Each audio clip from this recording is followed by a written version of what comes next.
Kia ora tātou, nau mai hara mai ki tēnei hui mo te komiti wai me te whenua, te komiti hui tuarua mo tēnei wahaka o tēnei taunihera no rei nei anō te mihi.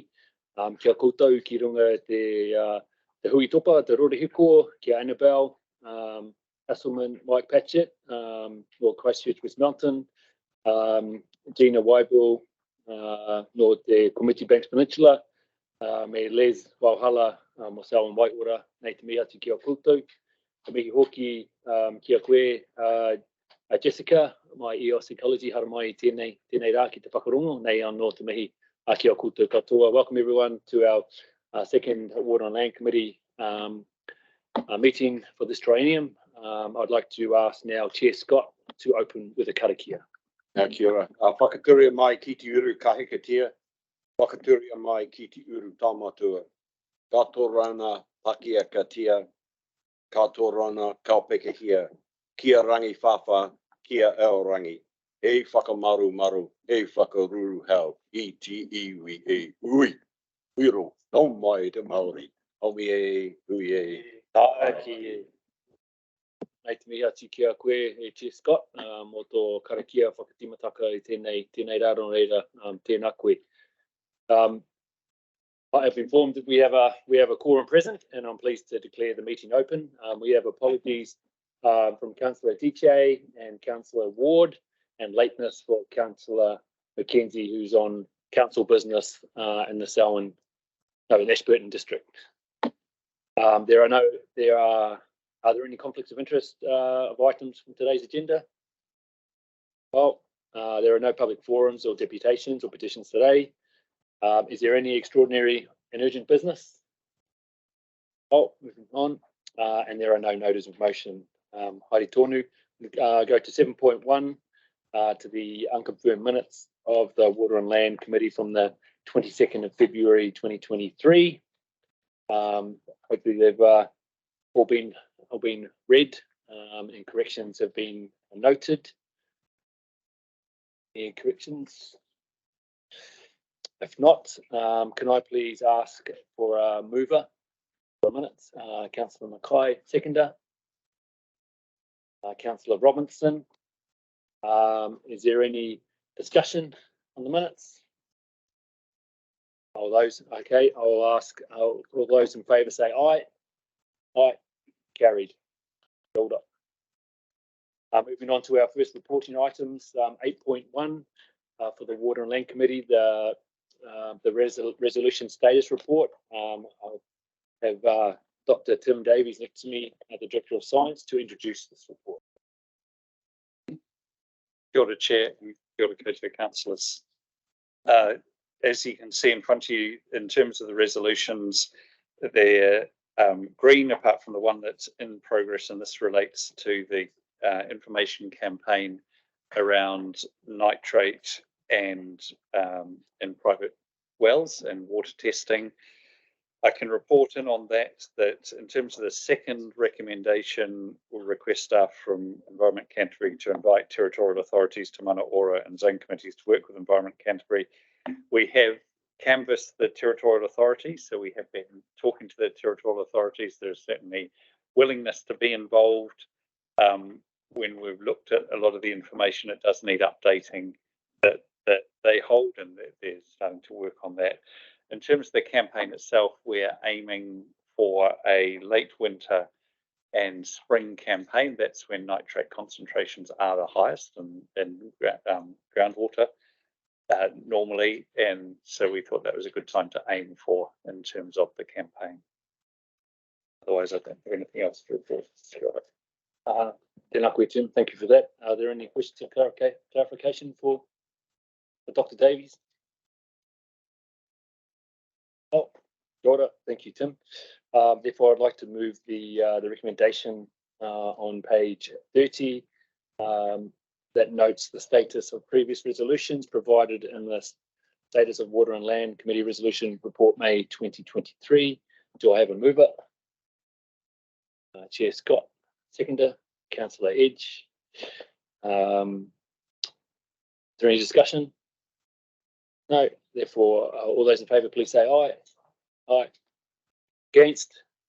None. Carried. Kia ora. I'd like to move on to 8.2, the CWMS Zone Committee update. The central zones, that is the Christchurch West Melton, Banks Peninsula and the South and Waihora Zone Committees. I'd please ask Mary Griffin, Team Leader for Strategy and Planning, to come forward, please. Sorry. We have 8.2, the Zone Committee update. We have Mary Griffin, Team Leader, Strategy and Planning, come to the table. And also we could ask the Zone Committee, maybe for Christchurch West Melton, Mike and Annabelle, if you could turn your cameras on. Kia ora, and I'll hand over to Murray. Kia ora, Chair. Kia ora koutou, councillors.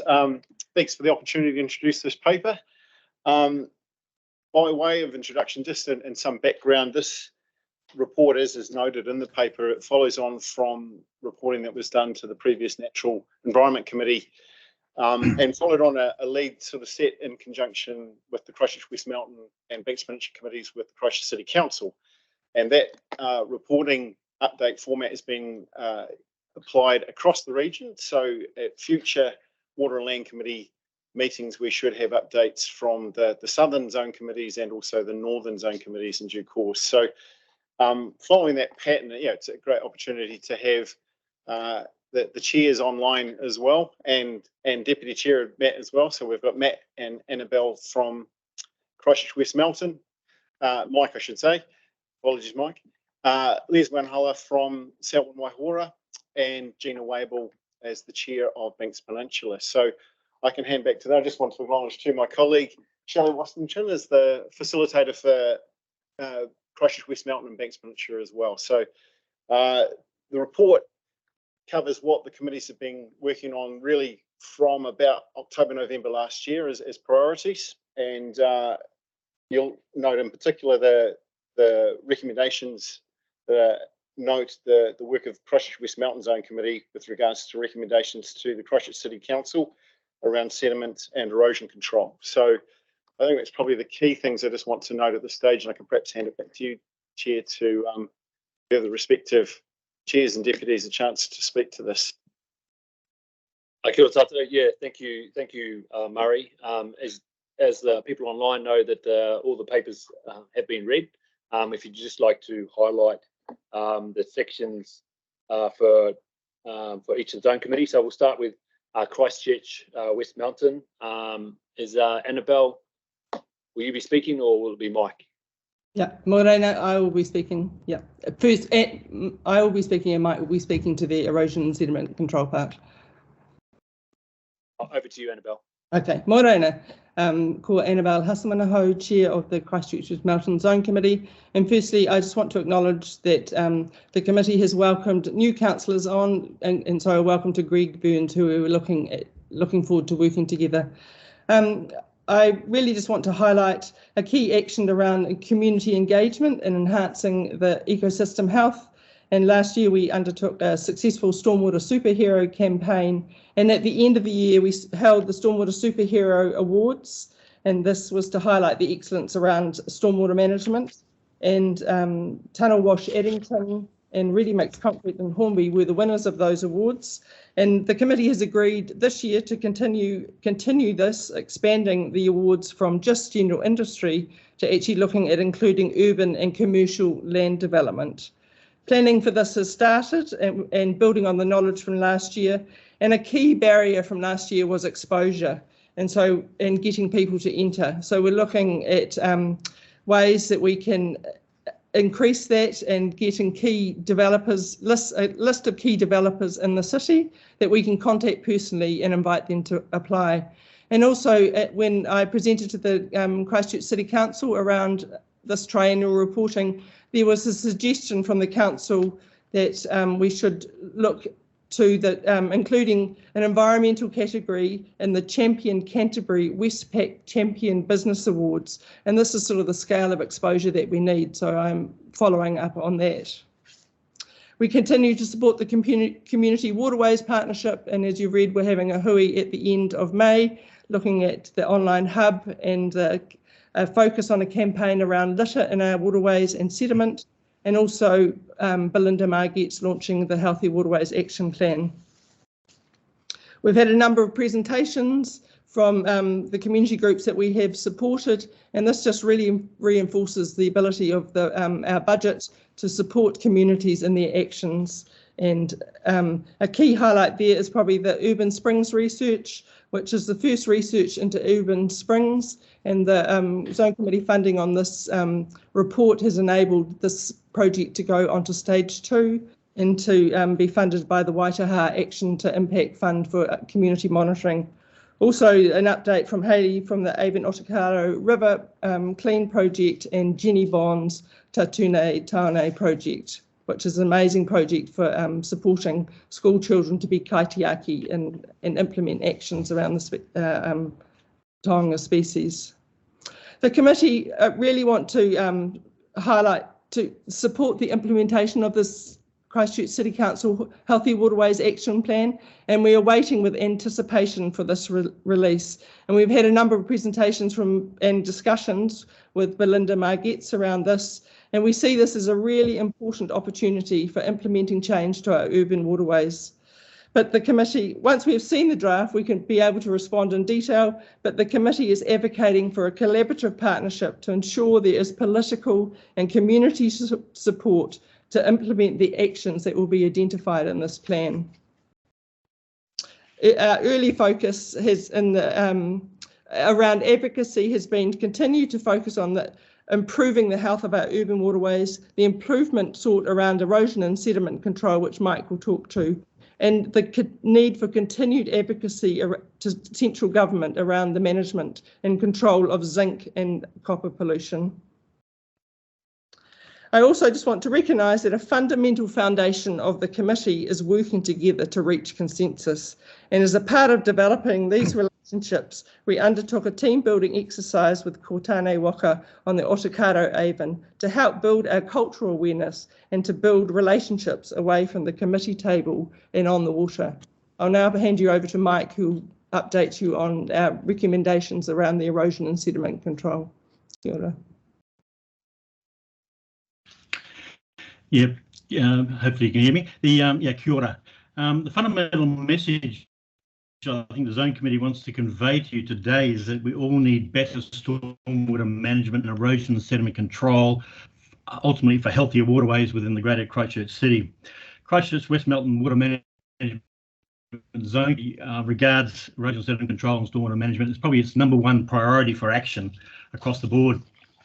We do have serious problems in tackling this issue. Fundamentally, we have mass loads of coarse and fine sediments and other contaminants attached to those such as heavy metals, copper and zinc that are discharging off our urban and commercial developments on the higher slopes of the Port Hills into the Avon estuary and into the Ōpauho waterways. From a recent City Council audit of urban development sites, it's alarm bells for me that there is significant industry non-compliance to the erosion and sediment control plans that are attached to their consents. The result is that the Ōpauho Heath catchment has the poorest water quality and ecological health of the 5 major catchments in Christchurch. About the middle of last year, the Redcliffe Ratepayers Association contacted the Zone Committee seeking their support for a serious pollution problem they saw happening in front of their eyes down the street and into the estuary. We worked with the Environment Canterbury and the City Council and the Ratepayers Association reps to look into that issue. Effectively, the ratepayers were experiencing significant fine and coarse sediment discharging off that urban development site, steep hills, into their street and then into the stormwater systems and ultimately a short distance into the estuary during heavy rainfall events. So 2 years worth of complaining didn't result in any real compliance or improvement. City Council concluded the developer was in compliance. Environment Canterbury looked at it and on the basis that they initially couldn't determine that there was a stormwater management plan, issued an abatement notice. That stormwater management plan was subsequently found. So effectively the development was in compliance, whilst the reality was we had serious sediment loads discharging frequently into the estuary. That's the business as usual model. Need to change for the better. Considering that information, the Zone Committee recommended to the City Council and ECAN that they conduct jointly an independent audit of the environmental effectiveness of the regulatory instruments and the arrangements around it, and the capacity building applying to erosion and sediment control and contaminated stormwater management, including the comprehensive stormwater network discharge consent that's issued to the City Council by Environment Canterbury.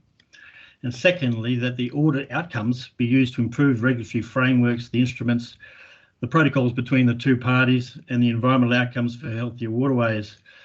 Council considered the staff recommendation about 4 weeks ago, and both, I suppose, ultimately the City Council did not support that recommendation based on advice from their staff, but did conclude that they would take action depending on the future annual plan and the potential for Environment Canterbury to intervene with some of its regulatory powers, I suppose, within that exam stormwater discharge.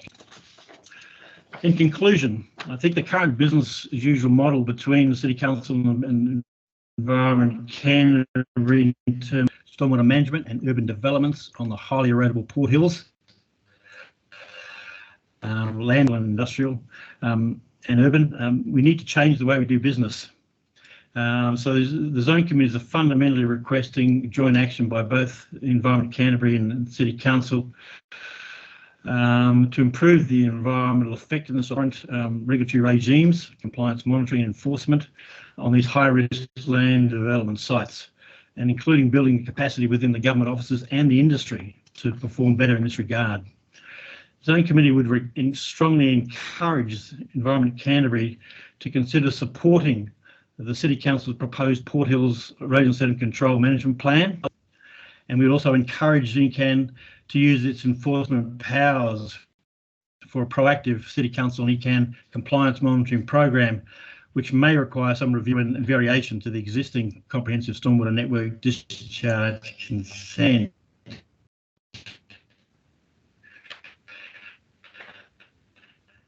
And finally, building upon part of erosion sediment control, and we would invite Environment Canterbury to participate on our reinvigorated Port Hills Erosion and Sediment Control Working Group that will be facilitated by the Zone Committee. Thank you. Kia ora, Mike. Kia ora, Annabelle. Thank you for that. I'll just ask if there's any points of clarification or any questions for either of them. Councillor Mackay. Mine more relates to staff, a request of a clarification around staff as a result of that. I'll just see if there's any Councillor Southworth. Yeah, so I would like to make an additional recommendation to the points that we've got on this paper, which I don't know what point I do that, but it's around this sediment and actually looking at what we can, understanding what our role is. The question I want to ask is, I would like to open that out to being a report that looks at both the Christchurch City Council West Mountain area, but also brings in Whakamutunga, which is an area that I know as the Zone Committee, Banks Peninsula Zone Committee and the Christchurch West Mountain Zone Committee worked collaboratively around sediment, and we had a workshop last week, and so I'd really like to see if we can actually pull those two things together, and bring something back to the next meeting. Yeah, I mean, remember we've got 2 more zones to report. So I was just some. Yeah, so is any questions for Mike or Annabelle? And then we can. So my question was, would you be happy to bring Whakamutunga from the Banks Peninsula Zone Committee side into a recommendation around reporting on this in terms of what Environment Canterbury might do more of to support the work that City Council are doing and within our own roles and responsibilities? Yeah. That was the question. But to either, whoever would prefer, maybe Annabelle as the chair. So would you be comfortable with incorporating Whakamutunga into a recommendation? Yes. Right. Yeah, kia ora, Annabelle. Thank you for that. Yeah, because when the Banks Peninsula talk, they'll be talking about sediment as well. So I think it's a bigger issue, and that'll come into discussion at the end. Councillor Pauling. Hey, firstly, thank you so much, Mike and Annabelle. Great presentation and well done on the work, taking this to CCC at their 5th of April meeting and getting those resolutions that I can see in the paper. My question's about the Port Hills Management Plan. which seems like a really great idea. Has there been any more movement from CCC on that yet, or is it they just sort of looking at it and considering what they could do next? Sorry, we had that great erosion and sediment control workshop just last week, and one of the key recommendations that came out was pushing for that management plan, and it is I think it is there's nothing definite happening, but there is conversations happening, and that will be part of our push as well. If I could add to that, the council's resolution was that subject to sort of outputs from the annual plan review, they would consider whether they would undertake that initiative. So I would only encourage Environment Canterbury to convey a message to City Council to undertake that initiative that we can all join into. Kia ora, Mike and Annabelle, Chris, follow up. Having had some understanding of the comprehensive stormwater discharge plan for consent, it could be possible that that's put into that as a specific Port Hills catchment plan, and it might actually then be able to cover both sides of the Port Hills, so that would help Councillor Southworth's question. I'd be interested to work on that further. Kia ora, Councillor Pauline. Any other points of clarification, questions for Annabelle or Mike? I'd like to thank you both for your reporting and your discussions today, Mike and Annabelle. And then you can stay online and keep listening, because I'll hand over to Gina Waiau to talk about the Banks Peninsula Zone Committee. Good morning. Thank you for hearing from us today. As mentioned, a key item on our Banks Peninsula Zone report is soil conservation and erosion and sediment control. Sediment is a key issue for our committee, and we were very pleased to be able to work with Christchurch West Melton Zone Committee and Whakaora to host the meeting last week with community groups, researchers, a large landowner and council staff to discuss the issue on the Port Hills and Whakaraupo Littleton Harbour. We're pleased that the City Council has committed $9 million over 10 years and look forward to providing input to that program. However, if we want to see large-scale improvement, longer-term bulk funding will be required, similar to the North Canterbury SCAR program, but with a focus on native ridge vegetation, perhaps in the form of a Port Hills plan, as well as supporting the Whakahora Healthy Harbour program and the Banks Peninsula Conservation Trust's Te Kākahu Kahukura project. We look forward to working more closely with the Christchurch West Melton Zone Committee and support the points that they've raised today.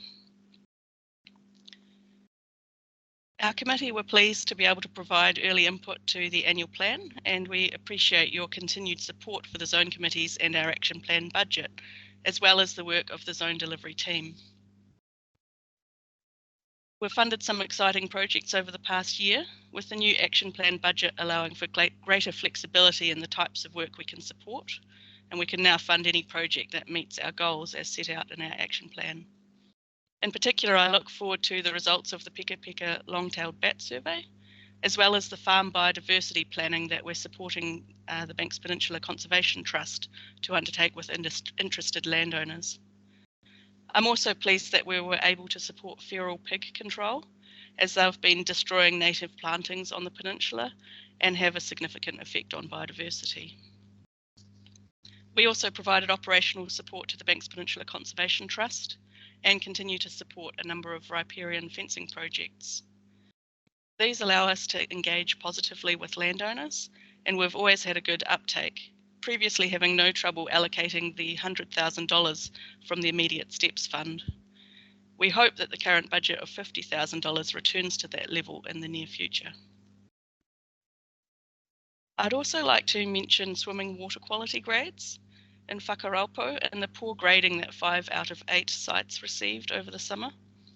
This was of particular concern to the community, particularly as previously, like in the previous summer, only one site achieved a poor grading. I'd like to thank Councillor Southworth for taking an interest in this issue. And the Zone Committee held a meeting on this in March, and will continue to work with interested beach users to further develop recommendations.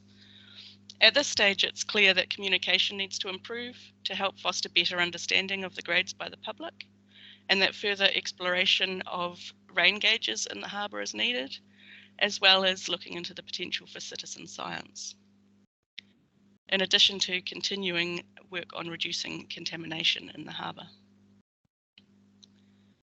I'd also like to take the opportunity to mention water quantity, which is a significant concern and has a lot of uncertainty surrounding it with the introduction of Te Mana o Te Wai. Following a CWMS hui in Rapaki in March, this hasn't become any clearer. To provide background, Banks Peninsula is unique in Canterbury with its numerous small catchments, short steep waterways, and its volcanic nature resulting in thousands of springs, which have very short residence times. While there generally aren't the same pressures with irrigation and intensive land use as on the Canterbury Plains, we do have significant concerns around water quantity. We know that most water takes are permitted takes, and that existing permitted take rules are not fit for purpose on Banks Peninsula. We also know from student projects supported by the Zone Committee and Environment Canterbury that when known surface water takes for domestic and stock water are overlaid with consented takes, especially where there are reticulated community supplies, there are likely significant impacts on ecological health of waterways. And this will only get worse with climate change. It's also unclear how domestic supply and stock water needs will be met going forward with the introduction of Te Mana o Te Wai. And lastly, I'd just like to welcome new committee members, Councillor Deitcher and City Councillor Fields, as well as the return of member Tori Peden. Thank you. Tēnā koe, Gina. Thank you for your report on Te Pātaka Raka Hautu, Banks Peninsula. Very thorough. Are there any questions or clarifications for Gina? No, thank you once again, and especially highlighting the sedimentation in Te Whakaraupo and supporting the presentation from Christchurch West Mountain as well. Nō reira, tēnā koe. Thank you, Gina. You're welcome to stay online if you just turn your camera off. I'd like to welcome now the chair of the Selwyn Waihora Zone Committee, Les Walhalla. Tēnā koe, Les, no te wā. Kia ora, Les Walhalla from Tāmutu here, the chair of Selwyn Waihora Zone Committee. We are a very new zone committee in the terms of people actually participating. We've got 2 Runanga reps and your own councillor has been there for more than 3 years. So we're sort of setting out on a new path. We are now going to be looking forward, and in fact that we've had a lot of presentations over the last 10, 11 years about what's wrong with our waterways and the contaminants of our waterways. Now, the Zone Committee is going to look forward to have presentations of what can we do to achieve better quality. It actually started off this last meeting we had Lincoln Architect there to do a presentation on the Waikirikiri. It's very informative, and we know get to know more about what the sciences are of our waterways. We're also looking into the developments of housing developments in the Rohi going forward, of large developments happening around central culture central land around Te Wahura. We've got a lot of buildings going up in Lincoln in particular that are right on the shores of Te Wahura, and the amount of heavy metals and other pollutants going to happen to Te Wahura through heavy metals and E. coli and everything, because for every 1,000 houses, there are 2,000 cars going on the road. There are probably 2,000 plus pet animals, cats or dogs, urinating and estimating on the side of the roads and stuff like that. So we are really looking to say, is it too late now? We didn't do nothing about it 25, 20 years ago when it was of intensified dairy farming in the area. Maybe it's time now to get on top of the building that's going up, particularly around Ōtūwharekai. We all know that the state Ōtūwharekai is in, it's not a dead lake by no means, but it is very contaminant lake. And that's one of our main goals, is to protect that Mahangakai site. Cheers. Kia ora. Liz, thank you for that. Any pātai, any questions, clarifications of Les? Kau, nō reira, kia koe Les, tēnā koe mo tō kōrero I tēnei ata. Thank you for that, Les, and a great report. Kia ora. Kia ora. On that note,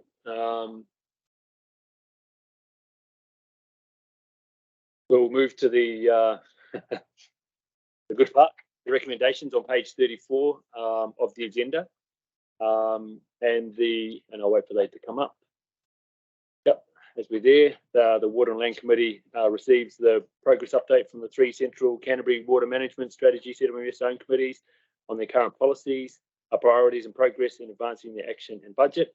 And 2, notes the Christchurch West Mountain Committee's recommendations relating to erosion and sediment control in the Christchurch West Mountain Zone, including the following: 2.1, 2.2, 2.3 on the board, and they were the recommendations that Mike highlighted in his report.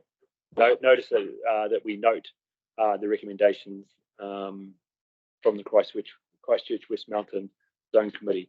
Please have a mover.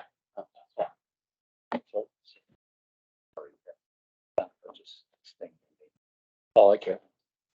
Oh, sorry. You should have said something to me.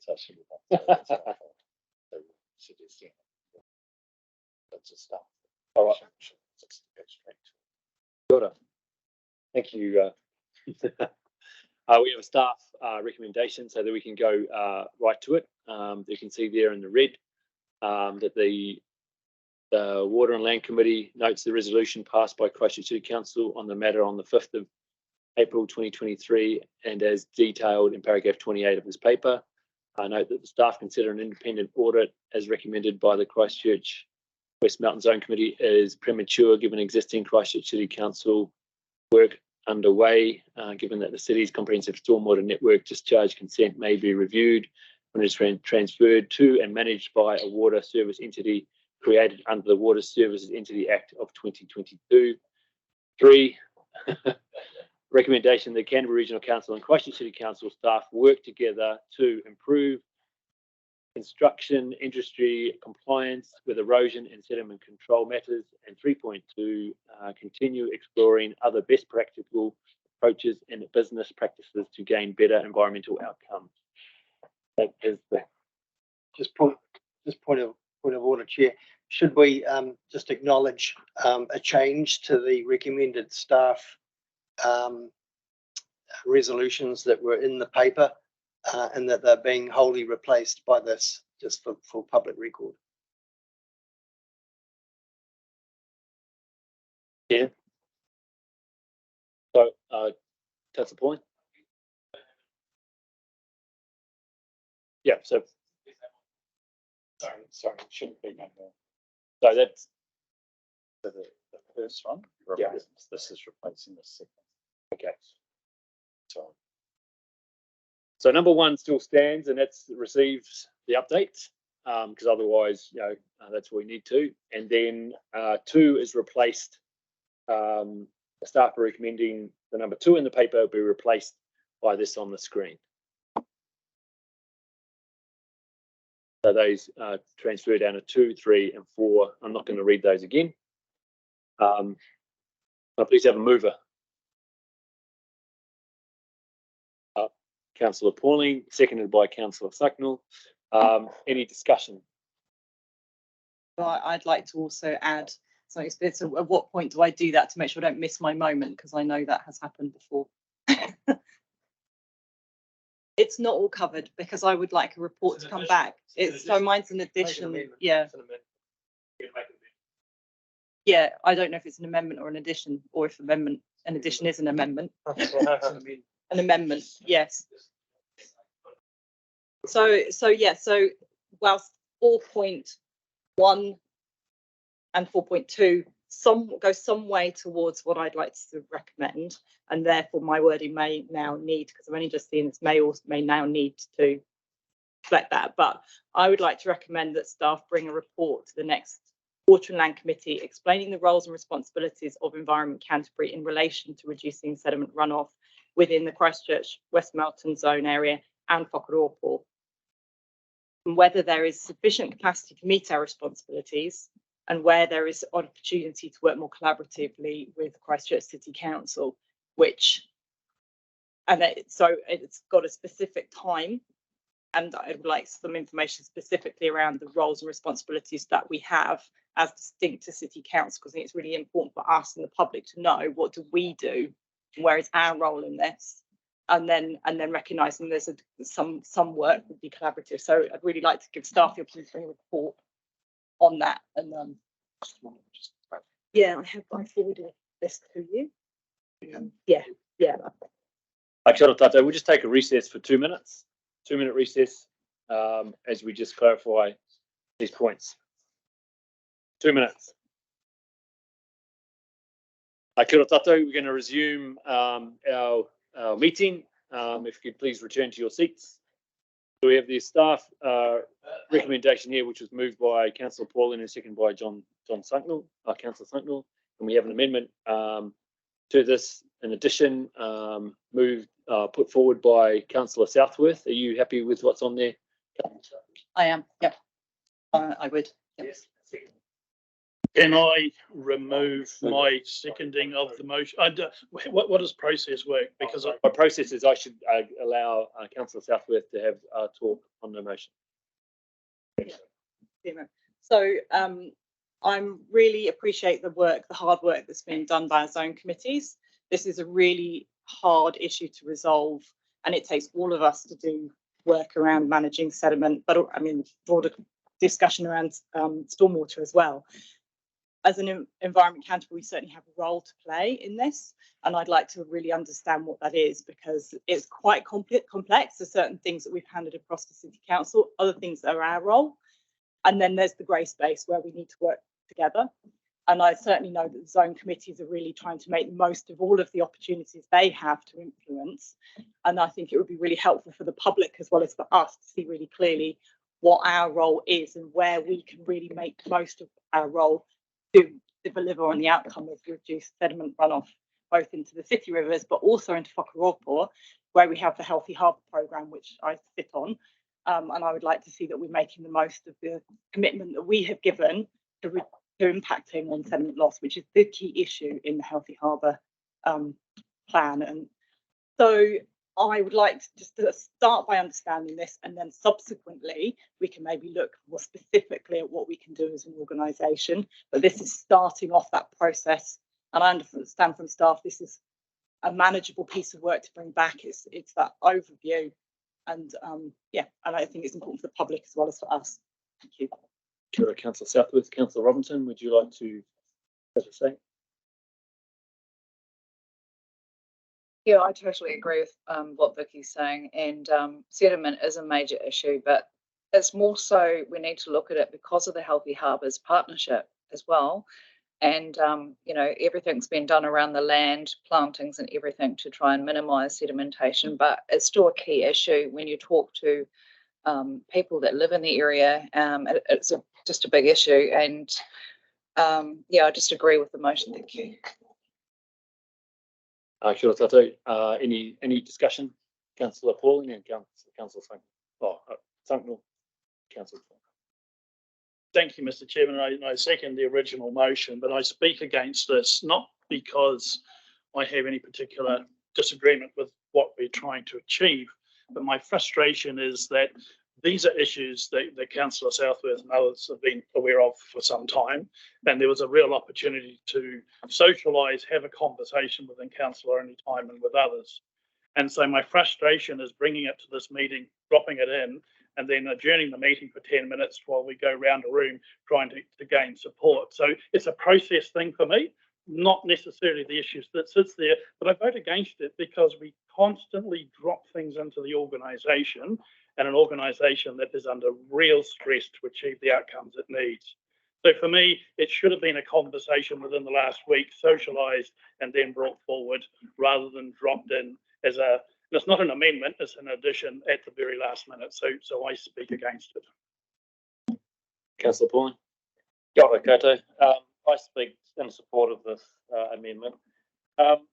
Look, there's a real chance here, and I'm responding to what we've heard from our community today from Amanda and Mike.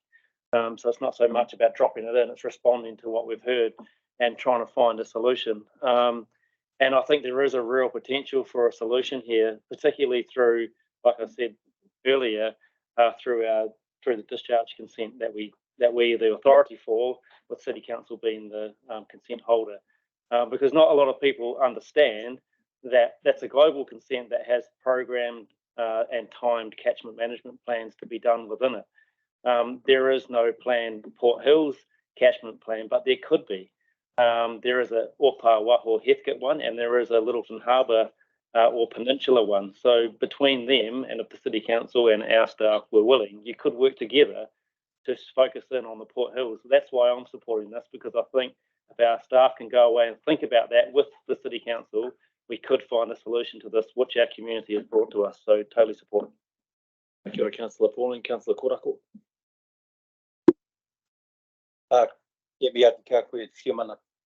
So, first of all, just a point of clarification. Is this an amendment or is it an addition? One of the same. What is it? The same. Amendment. Okay.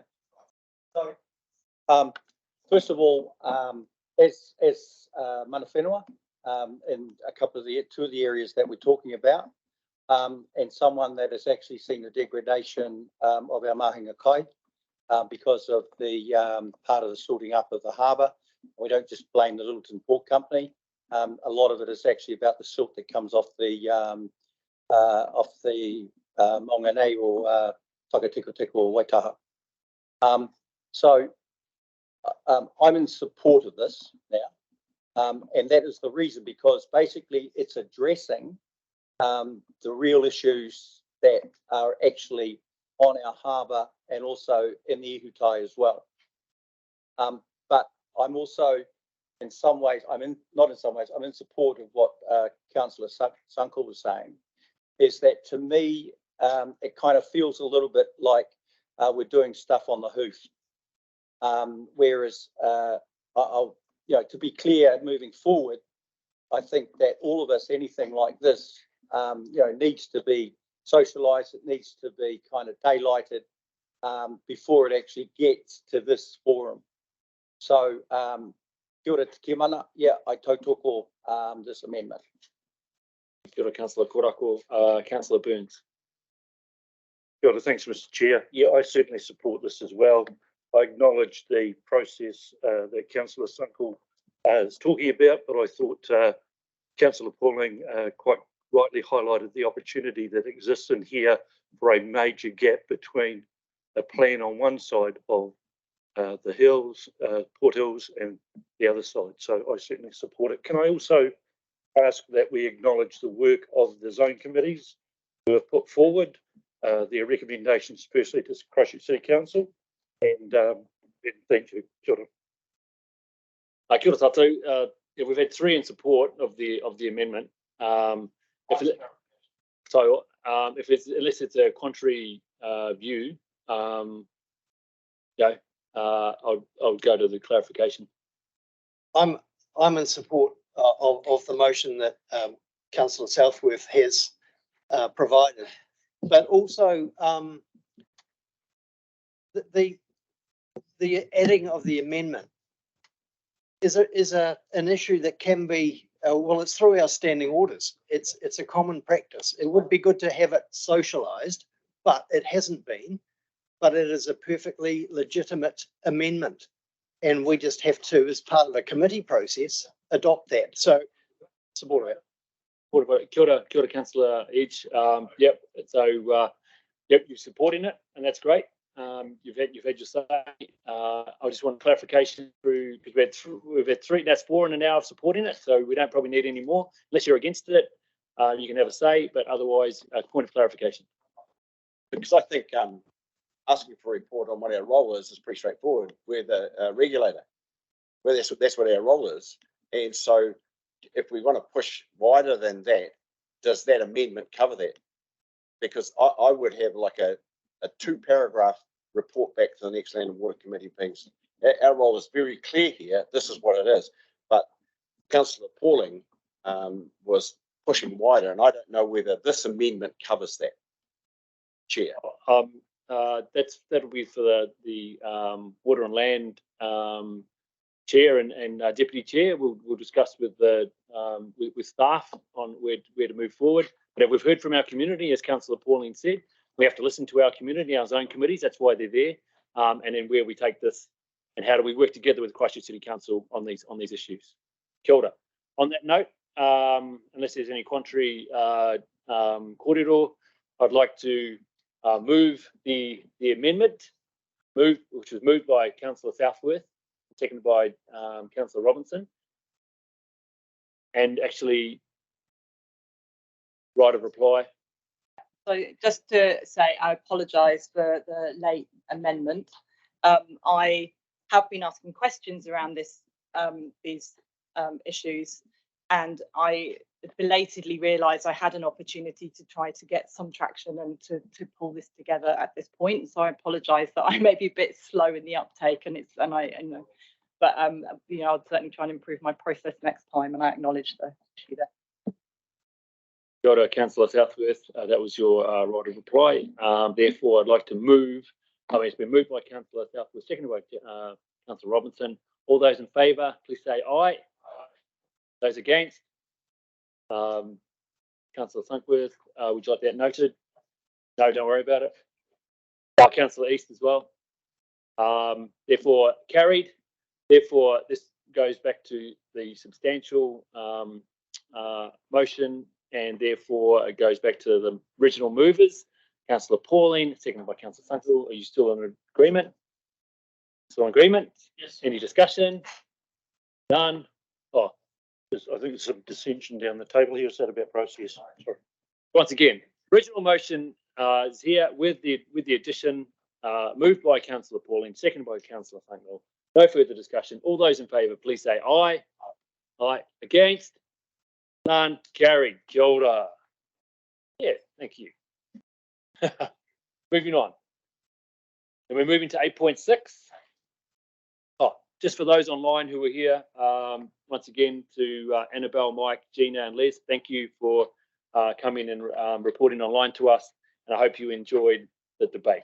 Moving on to 8.6, the CWMS Action Plan Budget 2023, the Hurunui, Waiau, Uwha Water Zone Committee, and Murray to the table, please.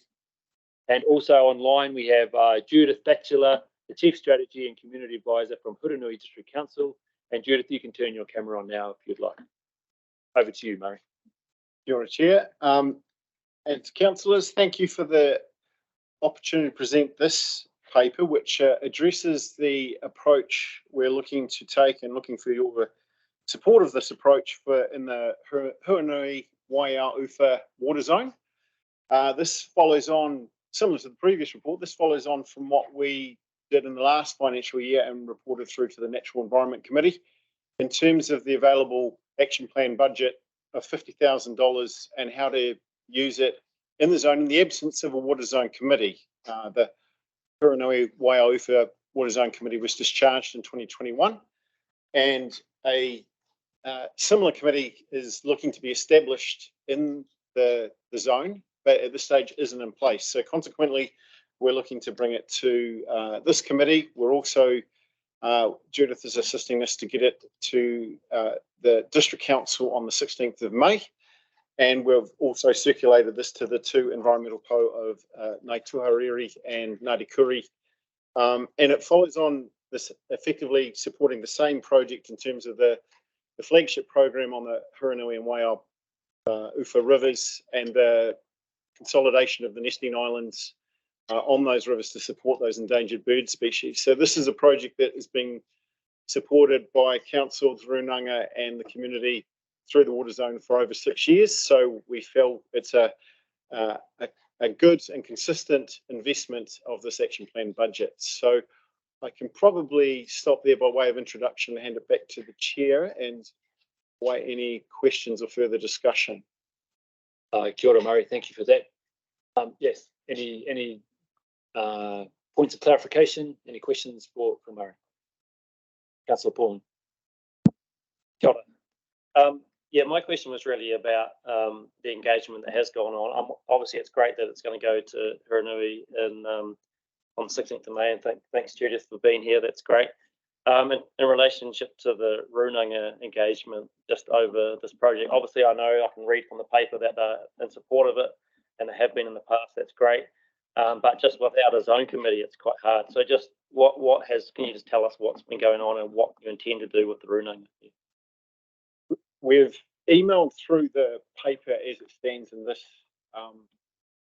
Water and Land Committee agenda to the representatives of the environmental pole of the two Runanga. I had the opportunity of being up at the Kaikoura Water Zone Committee meeting last Friday. I caught up with Tim McConchie, who's Natural Resources Manager at Ngāti. So I had a quick chance to talk to him, and anecdotally he's supportive because they're very familiar with the project, but we will follow through and hopefully have a chance to get the same sort of endorsement that we're looking to get from yourself and HTC from the two Runanga through those two environmental probe, which is what we did the previous year as well. Any points of clarification, Councillor Vaughan? Have you got by Councillor Swiggs? Yeah, thanks for the report. It's well laid out. My question that I have here is around more a process orientated one. Like, you can't deny that this project is worthy. It's, you know, there's a lot of good points there, and I don't think anybody around this table would think otherwise. But my question is around why does this project particularly think it's appropriate to come and ask through this mechanism rather than, now that there's no zone committee, rather than going through the other processes that every other project goes through, such as like the discretionary funds or the other contestable funds and things like that. I just wanted to sort of understand that, why it was more like, why it was thinking it was appropriate to come like this way in the absence that there's now no zone committee there. Thank you. I think the straightforward answer to that is that the absence of the zone committee itself is a joint committee of council. So in the other zones, the zone committees themselves are working through and endorsing recommendations that are then brought back in for staff and our facilitation team to then help administer the funds. So in the absence of a zone committee as a committee of councils in the Hurunui Waiau Ōtūwharekai water zone, we've taken this different approach to, I guess, informing the councils of what we're doing with that action plan budget.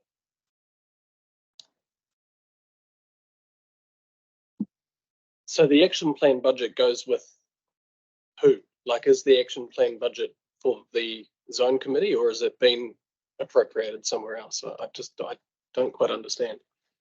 Sorry.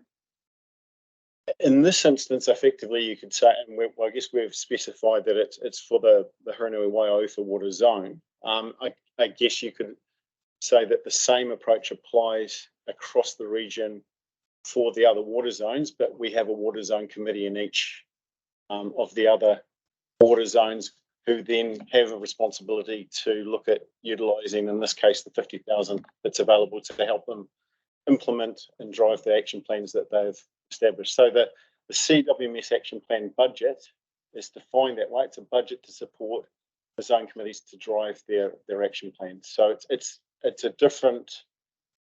a budget rather than, if you like, a contestable fund like the Y fund.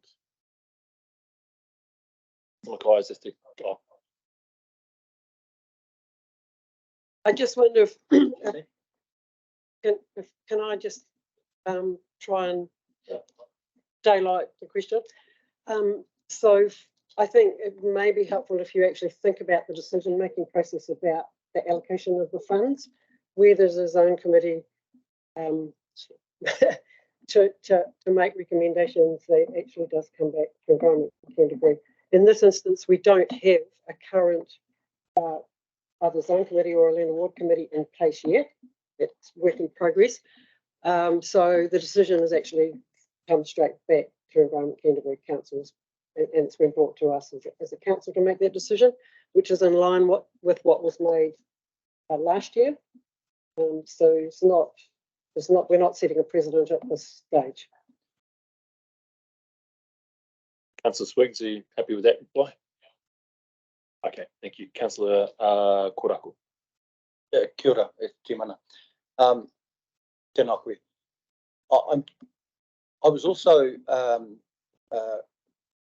wondering around, and part of it has actually been covered by Councillor Swiggs, as to the process, particularly because you've got a no water zone committee, and so your default position when engaging with Papatupu Runanga is actually been through their environmental PO. Is that right?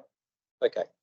And are you understanding of the structure within? So let's talk about Kaikoura.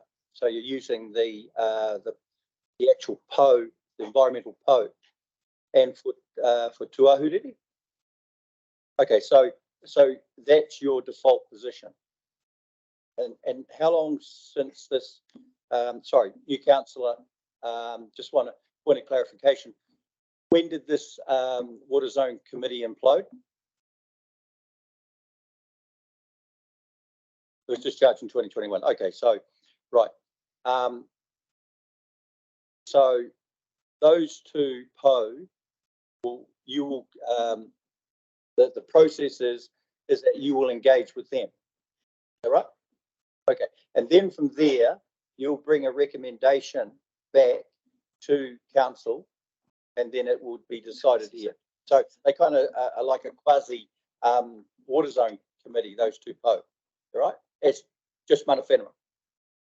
Following from last year, where we had the opportunity to present this, I guess because we're in a situation where we had to have a slightly different approach in the absence of a water zone committee, that was what we did. So we're looking to replicate that again. I guess because what makes this project look compelling from our point of view is that the parties have all been involved in District Council Runanga and the original zone committee as well for a number of years. So the parties are all quite familiar with it. So that was why and we're also having regular meetings with the environmental PO around related sort of projects.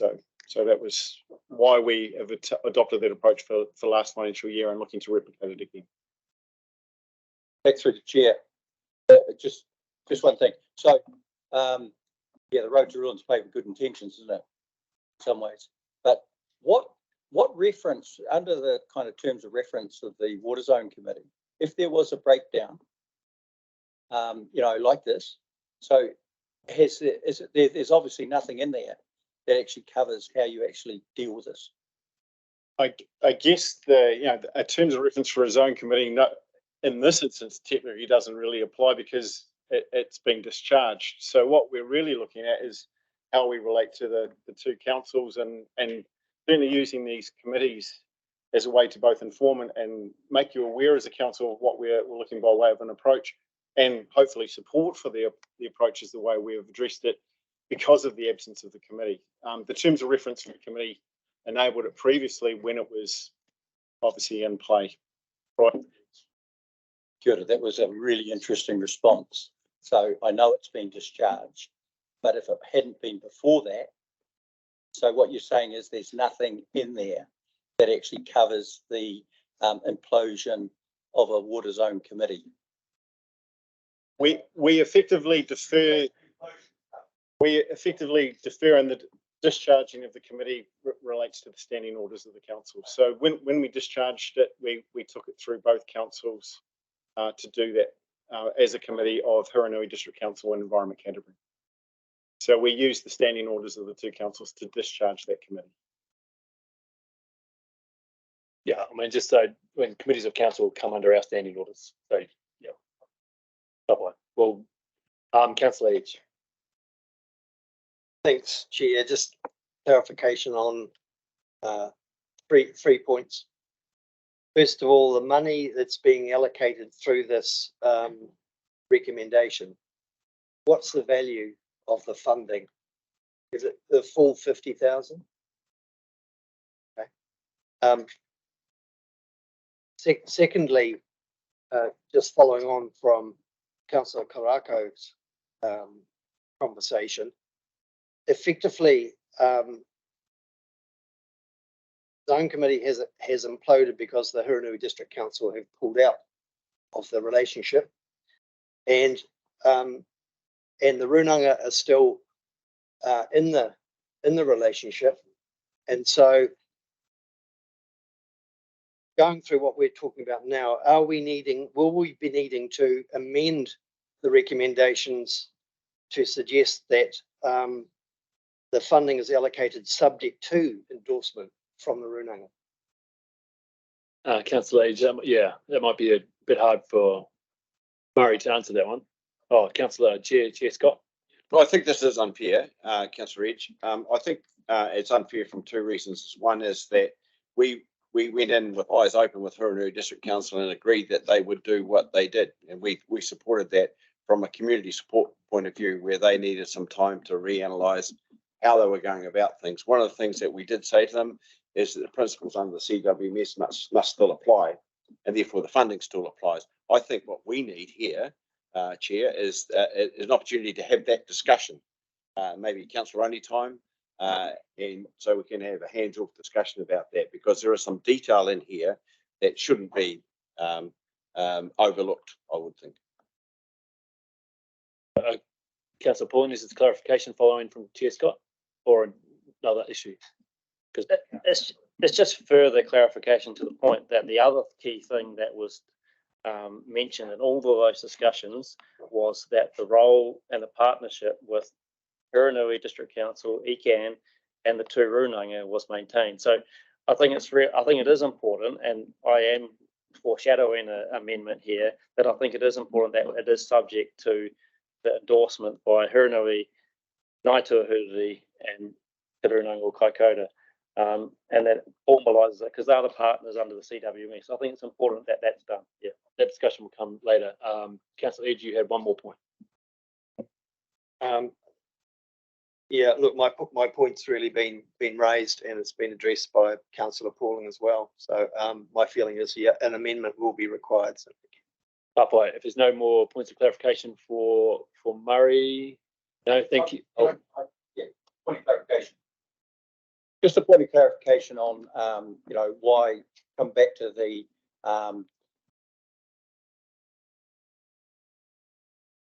non-existent existence of the Water Zone Committee. Okay, I mean, what I've read is that it was the Runangas that pulled out, which actually started the the actual reaction, but there were reasons why they pulled out. Okay, so I mean, I just want to park that there as well, because there had to be reasons why they pulled out of that. No, I mean, I'll stop discussion here. I mean, it's as Chair Scott's already mentioned, we can take this debate into councillor only time. We don't want to bring this up here. Is there a point of clarification, Councillor Burns? For Murray before he leaves the table? Okay. I allow it. Thank you. Having previously worked in the North Canterbury area, I noticed this project had quite a bit of community support through the newspapers and the like of it. Would it be fair to say that it is a very meritable project to be funded? Yes, it would. I think that this has been a project that's had long-standing support. It's seen as being an important project to invest in, even from a biodiversity team perspective, in terms of a long-term project. But as I think the paper notes too, the local biodiversity trust is equally looking to support, and has held days out where the community have been able to engage and get a greater awareness of what's actually been done in terms of developing the breeding islands and supporting that predator control. Kia ora, thank you. Kia ora, Councillor Burns. Tēnā koe, Murray. Thank you for your time on the table. You can take your seat. Thank you. As firstly, I'd like to, we'll get the motion up on the screen. Oh, and thank you, Judith, for being here to listen. And as you heard, that you know, we'll be coming to the Hurunui District Council on the 16th of May. Oh, okay, another one. All right. Late news, we have an updated staff recommendation up on the screen at the moment. That the Land and Water Committee approves, subject to receiving endorsement from Hurunui District Council, Kaikoura, Torunanga o Kaikoura, and Ngai Tuahururi Runanga, the utilisation of the CWMS action plan budget available for the Hurunui Waiau Uwha zone be allocated to the Braided River Birds flagship program in this financial year. Through Councillor Korako, just it is it Te Ngai, or is it Ngai Tuahururi Runanga? That's correct. Te Ngai, and it's Torunanga or Kaikoura. I'd like to, the recommendations on there, have a mover. Right, Councillor Mackay, seconder. Right, Councillor Edge. All those in favour? Oh, that's right, yeah. The mover, you can speak. Look, I feel privileged actually to be able to move this. I think it's I think it's a very good recommendation, and I hope that we get the support to actually approve this budget of 50,000. It's certainly been a piece of work as staff, as Murray advised, and as in our paper, that's been ongoing for a number of years now. I was fortunate enough to attend one of the recent field days there, and certainly the investment that we've put into this project over the years is certainly paying dividends. So I'm very, very much supportive of the process, and it is well respected, as Councillor Burns noted before, right across the community with our NGOs and other environmental groups. So yeah, my pleasure to move this. Tēnā koe, Councillor Mackay. Councillor Edge as the seconder. Yeah, look, it's really good to see that Environment Canterbury is supporting the allocation of funding that was flagged through the previous zone committee. And I hope out of this that Hurunui District Council and the two Runanga and ourselves can continue to engage to support further actions within the Hurunui district or within the Hurunui zone in forthcoming years. So resolution of that would be really important. But this is a really good step in showing that the money will still flow for a really good local Hurunui project. Tēnā koe, Councillor Edge. Put it up for debate. Councillor Pauling, followed by Councillor Swiggs. Just tautoko what the mover and seconder have said. Thanks, Claire, for saying what you said. Really important project, and great to see that we've got the partners lined up to support it. So kia ora.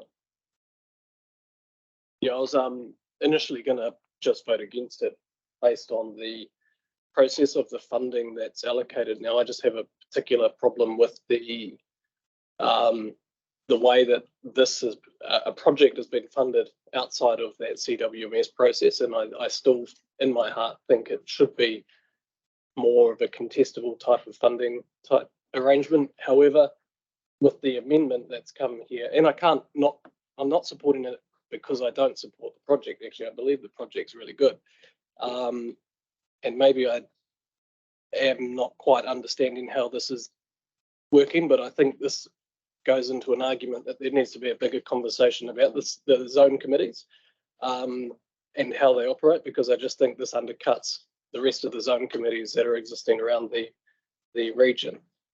So I'll abstain from the vote. We can please take the paper as read, but any highlights? Got it. Tēnā koutou. Thanks for the opportunity and through you, Chair. So this is our regular quarterly reporting through to the Water and Land Committee, covering the key initiatives that have been undertaken within the water and land portfolio, an overview of how we're tracking against the levels of service, and just some key milestones and achievements that have been made through to the quarter. And this is for the January, February, and kind of March period of the year. I'd like to draw your attention to page 47, some of the notable achievements. One of which is the Ashburton consent review process, which is complete, and that is an agenda item that the committee will be considering following this. Also within this quarter, the Whakaora Healthy Harbour Governance Group signed a new collaboration agreement, which renewed the group for another 2 years, and which really links to some of the earlier sedimentation discussion, because sedimentation erosion control is a key focus area that group focuses on. Also, summer science teams are out about monitoring more than 100 popular swim and recreation sites in Canterbury, and this forms our ongoing kind of monitoring our science and water quality monitoring program. And finally, I'd just like to draw your attention to some of the two particular levels of service on pages 50 and 51 of the agenda, because we have had updates since the end of that March. With in particular kind of target 9.2, ensuring that more than 25% of all consented farms are audited. That is now on track due to kind of a lot of hard work from the staff, and looking to make sure that we are on track and we've completed that by year end. And also associated with target 11.2 on 51 of your report with regard to delivering joint work programs. There's work underway to get those completed and published before the end of the year. And those work programs are with kind of key industry or other groups. An example there is with Mana Ora, which is community public health. Any questions? Kia ora, Cam. Thank you for that report. Councillor Korako. Kia ora. Can I just, page 47, notable recent achievements, number 13. Because over the holiday period, okay, we monitored it and all of that. Do you think that there needs to be a better kind of communication publicly, as to, because it all kind of came back to ECAN in the end, and it caused actually quite a lot of angst amongst locals as to someone's trying to blame someone. But it all came back to us where actually there was a different process. So did you learn much from that? I will hand it over to Dr. Tim Davey. Councillor and through you, Chair. Yes, is the short answer. Yes, we did learn a huge amount, and the result of that is that we've got ongoing work with community around some of our communications, and also with our partners about how we communicate the responsibilities that are there. Kia ora. Well, it was bated breath. Kia ora, Councillor Korako. Councillor Pauling. No, Councillor Pauling. Oh, yeah, mine was on page 49, the Mātauranga Māori monitoring work. I can see that it's at risk of delivering the outcome there, but I can see that we're still going to hopefully implement a pilot trial before the end of the year. Is that correct, or have I got that wrong? And through you, Chair, we are hopeful. So there's been considerable work in establishing that Mātauranga Māori framework and engagement with Whakamutunga advisory services. We're still looking for kind of collective orunanga agreement to that, and so this is on us. It's on Environment Canterbury and staff to identify that particular form and then take this for consideration. My understanding is that the implementation of the pilot trial will follow that orunanga agreement. So there's a difference between the pilot trial and then implementing a wider program. That's what I sort of pick up there. So yeah, is the intention to, after that agreement, move to a pilot trial and then still work towards a fuller program? Is that what we're still seeing? in through you, Chair, that yes, that is absolutely right. The pilot might not be finished by the end of this year, but we certainly aim to be starting it, and then it is to move on to the wider program. Thank you. Councillor Pauling, Councillor Southwood. Thank you. It's sort of a comment that will become a yes/no answer, I think. But and then a second question. But in terms of the notable recent achievements and issues, that section sort of feels a bit like a bit final in terms of the way it's written. Whereas I think the fact that we have a report back, we've got the Ashburton consent review report back in here. We know that there's work going on around the swimming quality and whakaropo. It would, I think particularly around the swimming, the summer science and the swimming grades and so on. That's an issue. If I think some community members picked up that paragraph, they would feel like it's sort of almost saying, you know, we're done, which we very definitely are not. And there's an urgency around getting things in place and done in time for next swimming. So I think it's my question is, could we maybe just elaborate a little more on the what next when we look at this section? I think it's really useful to look at what we have done, but I think we really need to clearly acknowledge that we are still doing more and that there's more to do. So that's yeah. So can we? And through you, Chair, yes, we can ensure that future reports kind of situated within the kind of the broader work program, and these are kind of milestones rather than project completion achievements. Yeah. Right. And a question then around the joint work programs. I don't know if I know what those joint work programs are. Maybe I should know, but I don't. And maybe all my other colleagues know. But it would be really great just to have a list of, you know, what are the joint work programs that we're talking about here. You know, they're big, you know, sounds significant, but I'm not sure what they all are. And it sounds like some will be continued and some are maybe going to disband or not come back from the last term. So I think just the continuity from the last term into this one, and for the transparency to all of us and to the community, it'd be great to know what are these joint work programs. It'd be lovely to know how much joint work program work we're doing, because I think all that collaborative work is really, really important. So could we have a list and a bit of an outline of what those are? Certainly, yeah. And these joint work programs, I won't get into the detail of the particular ones, but these are typically at a staff level, and they're with, and in the past they've been like Irrigation New Zealand or Fish and Game, and they've been around how we kind of work together on these joint priorities that we want to work on at the staff level to show kind of progress through the year. Yeah, but we can return with a full list of those. Councillor Southwood, is that a list or actually a little bullet points under each one?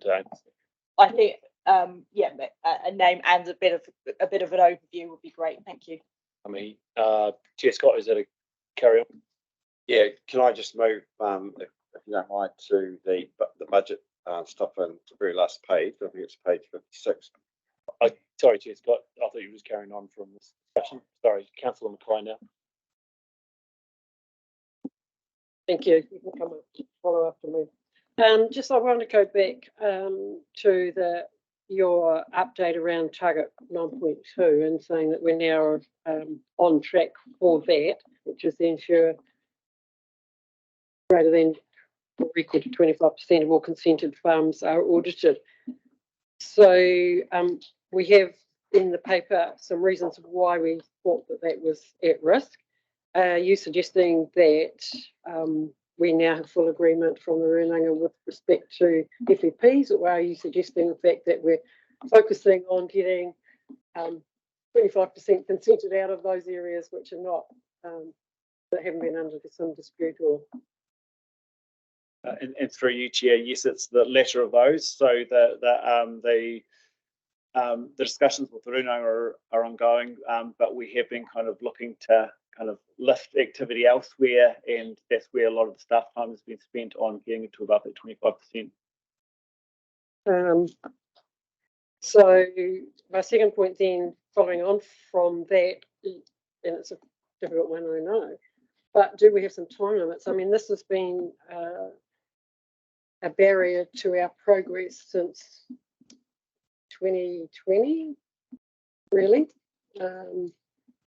You know, how long can we actually sit there waiting without us making some decisions where we actually go, particularly from a regulatory perspective.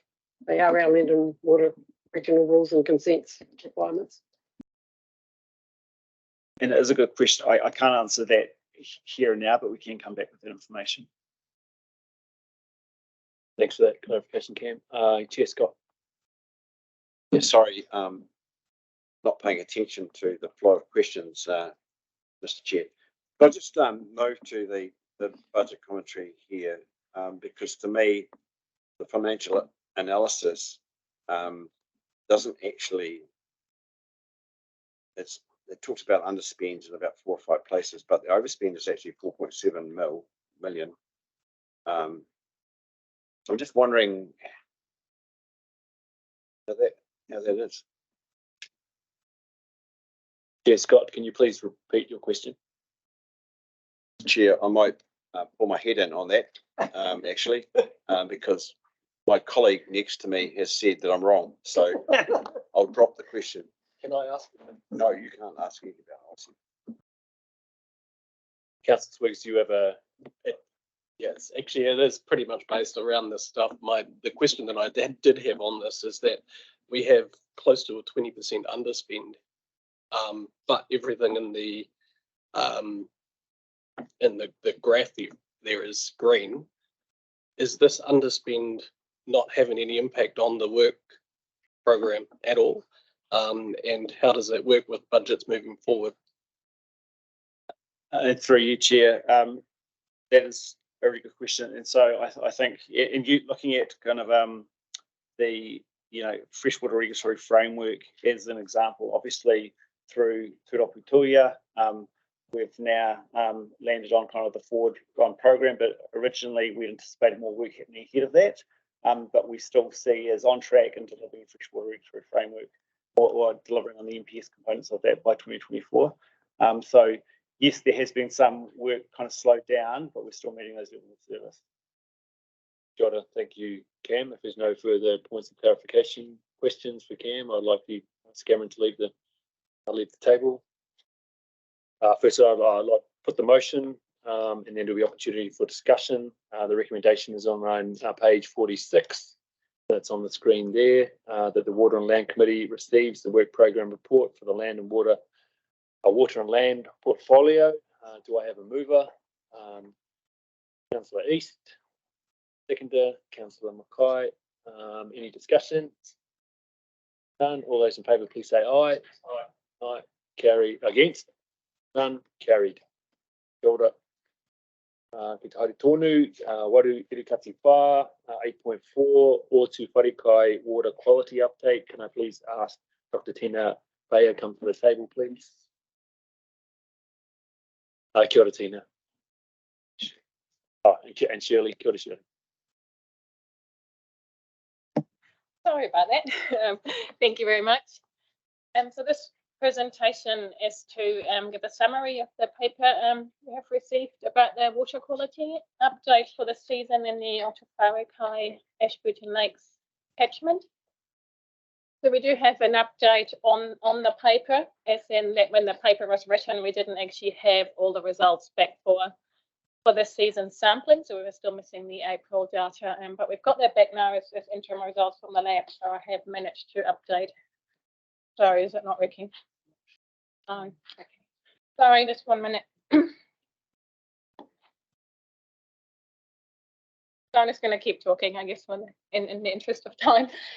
So we have been able to include this year's data in there. But the picture it is showing for the TLI for the season is similar to what we had last season. So we're not meeting the objectives set in the land and water regional plans for the trophic level index. And so just as a recap, the trophic level index is sort of an annual summary indicator for lake water quality. It includes nutrients such as total nitrogen and total phosphorus and the biomass of algae in the lake. For this season, then the majority of our lakes in the basin is eutrophic. So I guess just like to draw your attention to the fact that we're not just not meeting the objectives, we're actually a long way from meeting them for the lakes. And that is a sort of picture that has been pretty consistent for the last 5 years or so, with the exception of Lake Emily. There hasn't really been any sign of improvement in the TLI. For Lake Clearwater, luckily results have improved compared to 3 years ago, where the lake was it deteriorated quite rapidly, but not for the other lakes. The paper does include a sort of longer term trend analysis for the last 10 years, which shows that the trends are deteriorating in the majority of lakes, with some improvement seen in total nitrogen for Lake Emily and for phosphorus in the Front Murray Lake, Ōtūwharekai Front Lake. Like to spend a bit more time on Lake Clearwater, because a couple of years ago we got really concerned about Lake Clearwater, and there was a lot of talk about the risk of the lake flipping. So when we talk about lake flipping, we mean a lake transitioning from a state that is reasonably clear, that has good intact beds of aquatic macrophytes, aquatic plants, and these plants serve a really important purpose in terms of both taking up nutrients and stabilizing the lake bed. And when those macrophytes are lost, the lake can turn into a state that is more turbid, more rich in algae, and that is usually a process that's not easily reversible. So that's kind of what we mean when we talk about flipping. And I would say, looking at this season's data, the immediate risk of the lake flipping is passed for now, but it still remains vulnerable to losing some of these macrophytes. And NEVA have been in the catchment for us in February, and they've repeated the Lake Spy survey, which is a survey of the aquatic plants in the lake, and that has shown that there has been a deterioration in the depth, extent and conditions of the aquatic plants in Lake Clearwater. So I kind of think of Lake Clearwater as an example of a lake that has lost some of resilience to disturbances due to the human activities in the catchment, because our high country lakes are very prone to disturbances. They're situated in a very dynamic environment. But because of modification in the lake itself, with pest species and modification in the catchment, lakes can lose some of this resilience and become more vulnerable and react more strongly and more quickly to disturbances. So we're moving on to Lake Heron. Unfortunately, in Lake Heron, we haven't seen any improvement this season. It seems to be that the deterioration in the lake is ongoing. We had really high levels of nutrients compared to past years this season again, and chlorophyll A concentration, sort of just to put them into perspective. We are really close to or exceeding national bottom lines in Lake Heron this summer.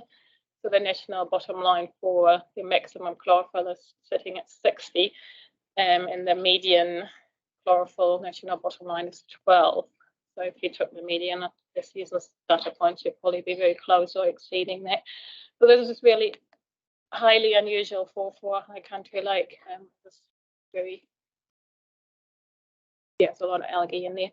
And just that picture there is it's a photograph of our continuous monitoring equipment in there. And if you went there in summer, you wouldn't be able to see that blue bottom subsurface buoy anymore because of the high amount of algae in the lake. Yeah. Specific and I don't want to interrupt the flow, but just the locals up there would suggest that Lake Heron has parts of the lake that are good and parts of the lake that are bad.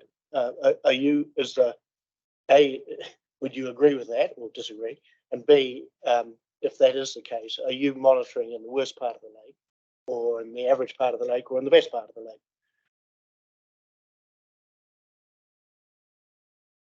So to the chair, so we do monitor in the middle of the lake, which is generally where you would expect the best representation of the lake itself in the largest part of the lake. But a Great Lake Heron does have a quite distinct shape. So you have a deep basin in the middle, and then there is a two shallower arms, one going to the outlet and one going off towards Mellish Stream.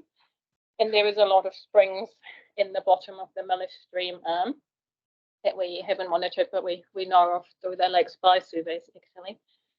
So the water quality is, from what we know from some limited historic data, is different in the different arms of the lake, but the main basin that is sampled represents the majority of the water, so the majority of the lake. We actually did ask Fishing Game to get a sample for us in the Mellish arm when they were out there in February, and that was different from the main arm. But the majority of the water, I guess the majority of the lake is sort of represented by where we monitor. So, sorry, moving on, the summary of the work that NEWA did for us in February.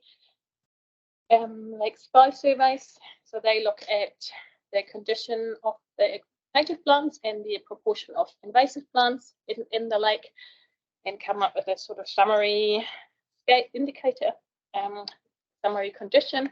And the Land, Water and Regional Plan has set the objective for that condition to be high for the lakes in the basin, and that is met in that camp, but not in the other lakes. Having said that, the lakes are all considered moderate, that they have been stable compared to 2017. And the reason that they're in moderate condition is mostly because a lot of the lakes are dominated by an exotic plant called Elodea and other plants. In terms of changes, there has been a decline in Lake Clearwater, which I've already discussed, and in the Ōtūwharekai Maori back lake, where we have seen a shift towards more exotic plants. And Lake Denny has improved from a poor condition in 2017, where there was very little left in the lake in terms of the aquatic vegetation. Unfortunately, Lake Denny had been tracking really well in terms of the TLI for the last 4 years, but unfortunately this season's TLI is high again. So just a quick summary of the work we've been doing in the village around Lake Clearwater. So you can kind of see in the graph, we've got Lake Camp in the photo, sorry, Lake Camp in the top left corner, Lake Clearwater is a bit lake in the bottom, and we've always suspected that there is water moving underground between the two lakes, from Lake Camp down to Lake Clearwater and going underneath the settlement. The reason we thought that might be a problem is that some of the huts still had long drops. The ADC has been working with the hut holders to decommission all those long drops, which was finished in April 2022. And in February 2022, we got some investigation of the shallow groundwater going. And I've just got some preliminary results to share. The sampling's still going on till June this year. And we have a lot of data that we need to crunch through with the groundwater team. It is highly variable in some ways, so I don't want to say too much because I don't want to get it wrong. But in general, there's a groundwater flow towards the lake, which is what we suspected. There is very little E. coli in the groundwater, so E. coli would be an indication of sort of fresh sewage contamination, so that's not there, which is good. But there is also evidence of some organic or nutrient sources going into the groundwater, but the data is actually really highly variable. We hopefully will get back to you on that once we finish the investigation. There'll be a signed summary report. Clarification of it. Yeah. So just to clarify, really great stuff. Thanks so much for doing this piece of work in particular. So just clarify, is the groundwater flow from Lake Camp into Clearwater? Is that what you said? Or is it the other way around?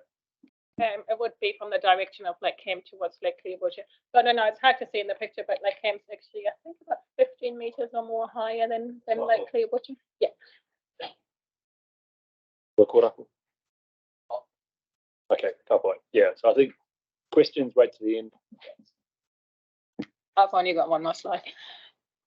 Which is just a summary from the key points of this year's monitoring. So the lakes continue to fail to meet the Land and Water Regional Plan objectives for the trophic level index, and mostly as well for the lake supply index. We have seen an improvement in Lake Clearwater compared to 2020, 2021, which is really good.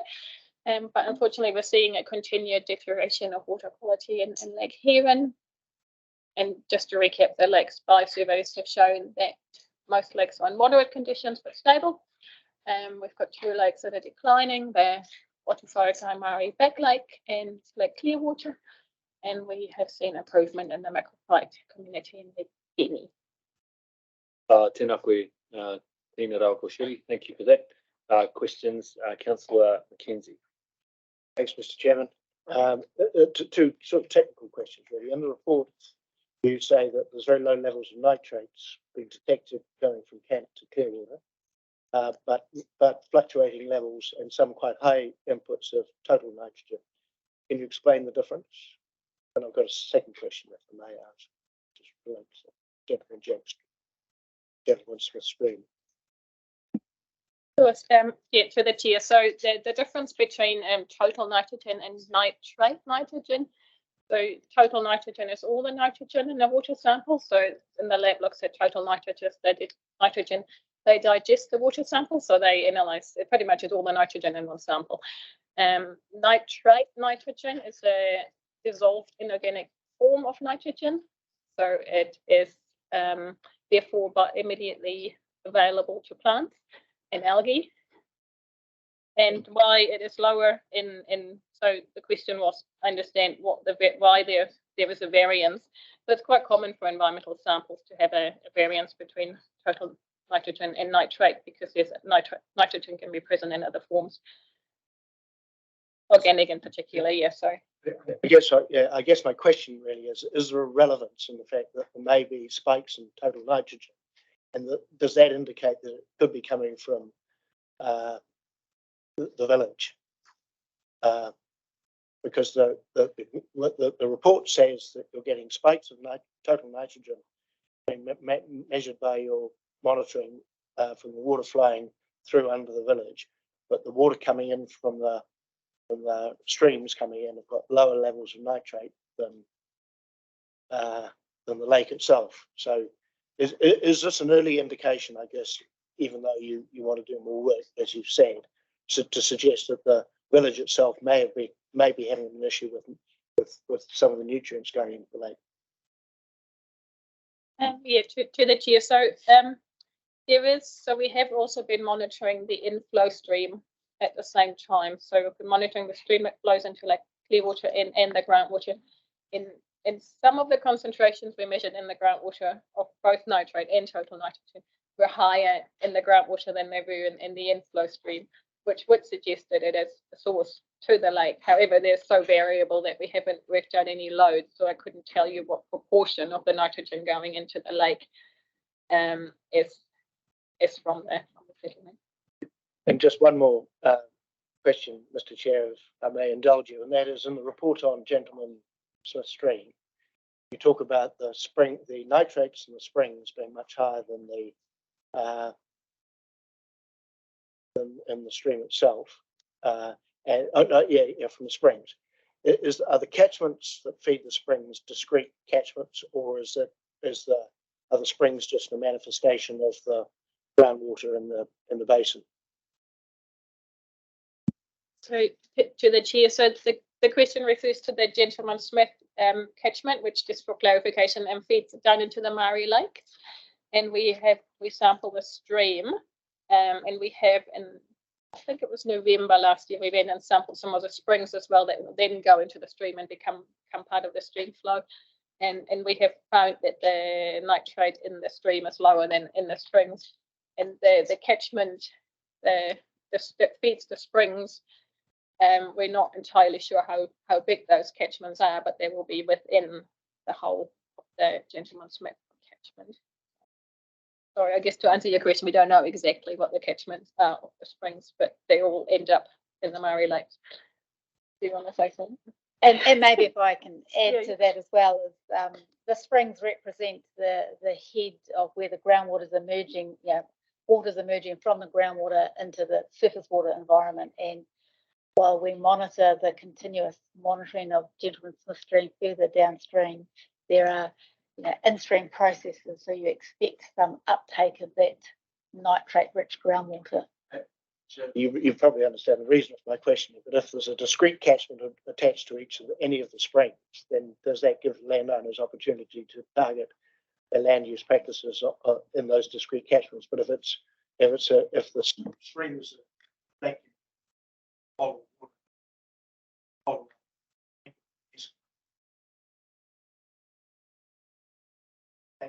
and you may. If I can, through you, Chair, if I can just, Pat's comment is, no, we don't know exactly the groundwater catchment area upgradient of each spring.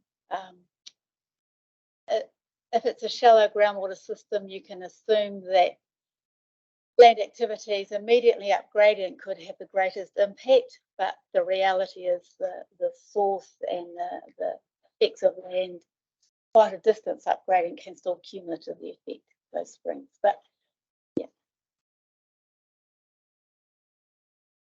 Through you, Chair, I'll just add one other factor which is relevant to this, which is that we have just commissioned or are commissioning some groundwater sampling from those springs to look at age of the water, which does give them a bit of an indication of how far it's travelled and therefore the size of the catchment area. It's very rare to be able to define for a single spring where the catchment area is, but this will just give us a better idea of the how long it's been travelling for. It's always an average and it's never perfect, but we're just getting that work done now. Kia ora, no more from you, Councillor McKenzie. Councillor Korako, followed by Councillor South. Kia ora. E mihi atu kia koe e takuta Thea, e mihi atu Shirley. Over the last 6 months, Ōtūwharekai has actually been a really interesting kind of discovery for me anyway. And I'm just going to make a couple of observations and I've got 2 questions. The first one I mean, I'm sure you guys have heard this word before, Ngā tohu o te taio. And those lakes actually are the great environmental indicators, particularly through mātauranga Māori. And when you read this, one of the concerns is that around the trophic levels, which actually haven't been met.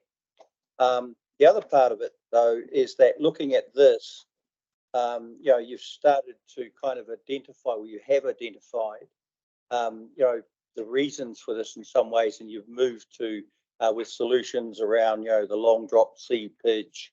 But climate change is obviously another one. But one of the things that seems to be a commonality point across the 3 runangas obviously is land use in the catchment, particularly with grazing and fertilisation. But one thing is that I just heard the director saying that they're doing actually some investigation on the origins, the genesis of the springs and that, although I'm just wondering, so this is 3 questions actually.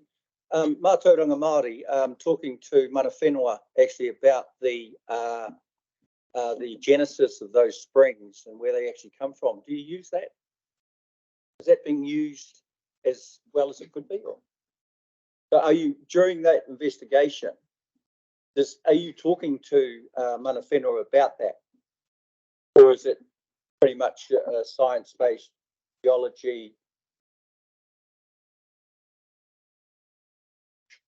Kia ora, and yes, thank you for that question. It's a very good one. It's just raised with me an excellent idea, and I think we will follow that specifically for those springs. But I would just say that what we have been working on with Runanga is a mātauranga monitoring of the lakes and of the streams, so that there is a report that has been produced by Ara Whenua in consultation with other runanga around the mātauranga for the lakes, which is a repeat of some earlier work, and just looking at the update. But we haven't specifically on those springs, and thank you for the suggestion. So that's the first question. Second question is around gravity feed. So when it's up here, it'll go down there. And so a lot of it seems that the farmers on the plains, on the flatlands, are actually working really hard, to try and sort of address some of the issues. I'm talking around the Ashburton Lakes, that area. What about the farming practices in the high country or up in the hills? I mean, is that actually consistent with what's happening down on the plain? Because I mean, if you've got issues, with the lakes, particularly at the foothills or further east of that, have you done some kind of testing or comparisons between those farming practices in the high country? Because some of the pollution obviously could be coming from, top dressing, all of that down into the lakes. Councillor Koraku, so I mean, Ōtūwharekai, you've been there before. It's quite high country. These are high country lakes. Yeah. So above them is just mountains and like valleys. So just in and around the lakes. Yeah, sure.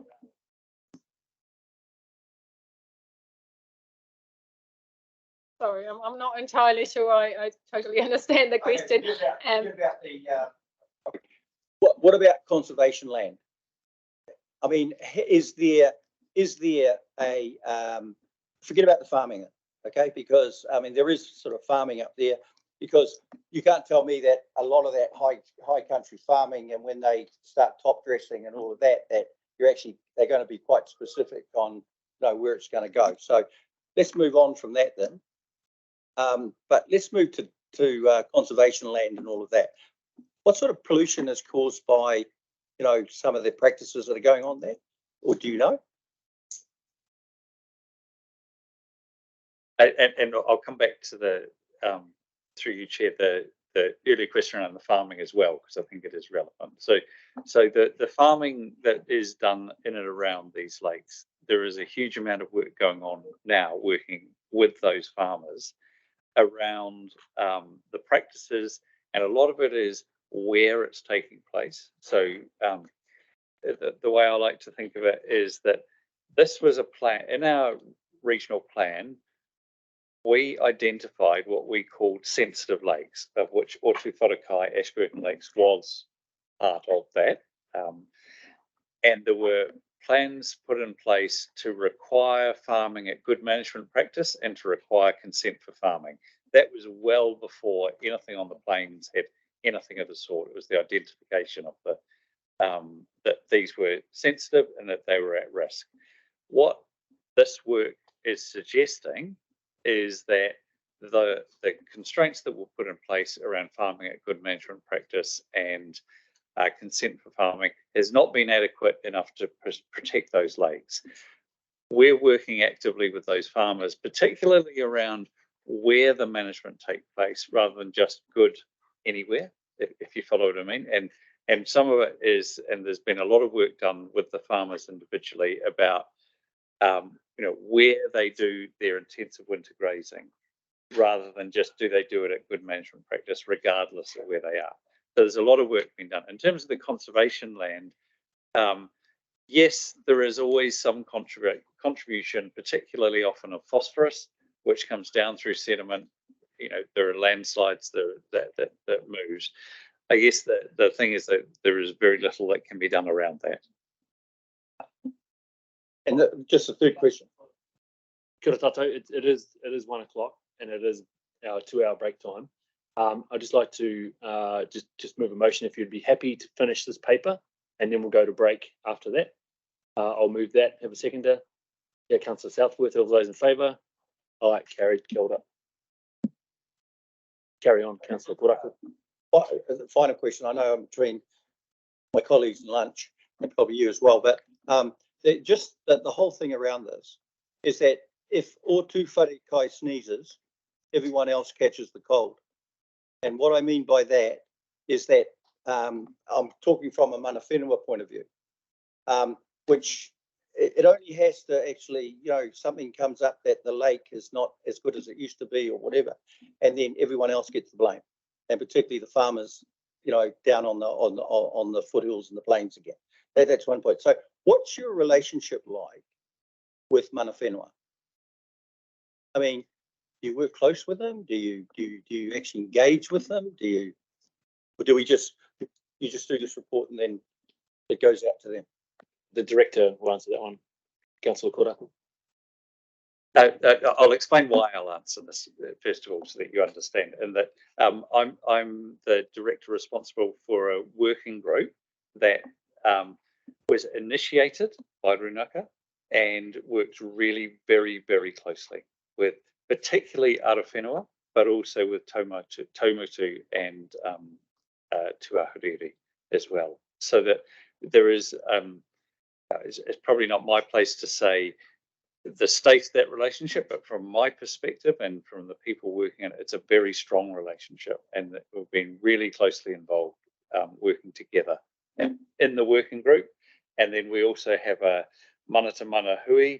We've got one coming up, I think, in May or June. I just can't remember when it is, which is around all of the people involved, and that is led by mana whenua. So it's a very strong relationship. Just carry on there, Councillor Koraku. So that was initially John Henry when he was the chair, and also Carl Russell really drove that, and then Arapata Rubin, and also Les Walhalla and Liz Brown were in that as well. Look, finally, I mean, yep, I agree with that, but that's not what I hear in some ways. One of the issues has actually been about Mātauranga Māori science and also science itself. So I'll leave it at that. But as well as I do, is that, with my engagements with all of those three runanga, one particularly at Arowhenua, that is one of the issues. So I was just wondering about the relationship. So thank you, Kia ora. And Carl Russell's been out in the field with the team as well, and then undertaken Mātauranga Māori research work alongside ECAN scientists. But no doubt you'll be invited to that hui, Councillor Koraku, so you'll have lots of opportunity to discuss those points there. I'll move on to Councillor Southwood. Thank you. So, and in the report around the Gentleman Smith stream, it comments that the lag times are likely short. And so I was going to ask a question about whether you know what the inputs are, and specifically it's relating to nitrate concentrations. Sounds like you don't know precisely where the nitrates are coming from, but that there's work to happen to define that more clearly. But because of the short lag times, does that mean that once we identify sources, if we can take them out or diminish them sufficiently, that the residual will work through rapidly and we can hold or improve the lake quality? Does that stack up? Yeah, to the chair. So yes, I actually think we have a pretty good understanding of the inputs as well, from our land management advisor who's working closely with the farmers in the area. So we kind of know how much nitrogen is going onto the land. What we're not entirely sure about is what exactly the pathways are and how long it takes to travel, which is one of the questions I guess the aging will answer. But from everything we know, we don't think it's going to take long, because the way the geology and the landscape is, there's not really anywhere for the groundwater to go and sit for years and years and years like there is in the plains. And from what our understanding is, so likely it will move through the system pretty quickly. And yes, it does mean that if we can reduce the sources, we're likely to see results reasonably quickly. Thank you. That's hopeful. In terms of the table on table 1, where there's all the red and blue and so on, it's interesting, isn't it? The red's used to so you can see red really clearly, but actually this table is so covered in red that it's not the one that stands out, it's the likely decreasing in green that stands out. But anyway, I'm concerned. Lake Camp and Lake Emily both have likely decreasing across most of the columns, but are nevertheless very likely increasing in algae. So I'm just wondering what's that telling us? Because that feels like, well, hang on, this thing's going right, except it's still going wrong. So what can we do about that? What's that tell us? And to the chair, I think that is a really good question, and it is something we have been thinking about quite a lot, because there is actually other high country lakes where we're seeing the same trend. So there is some high country lakes where we have increasing trends in algae and alongside increasing trends in nutrients, which is what you would expect, and then it's pretty straightforward to think is why we've got more algae.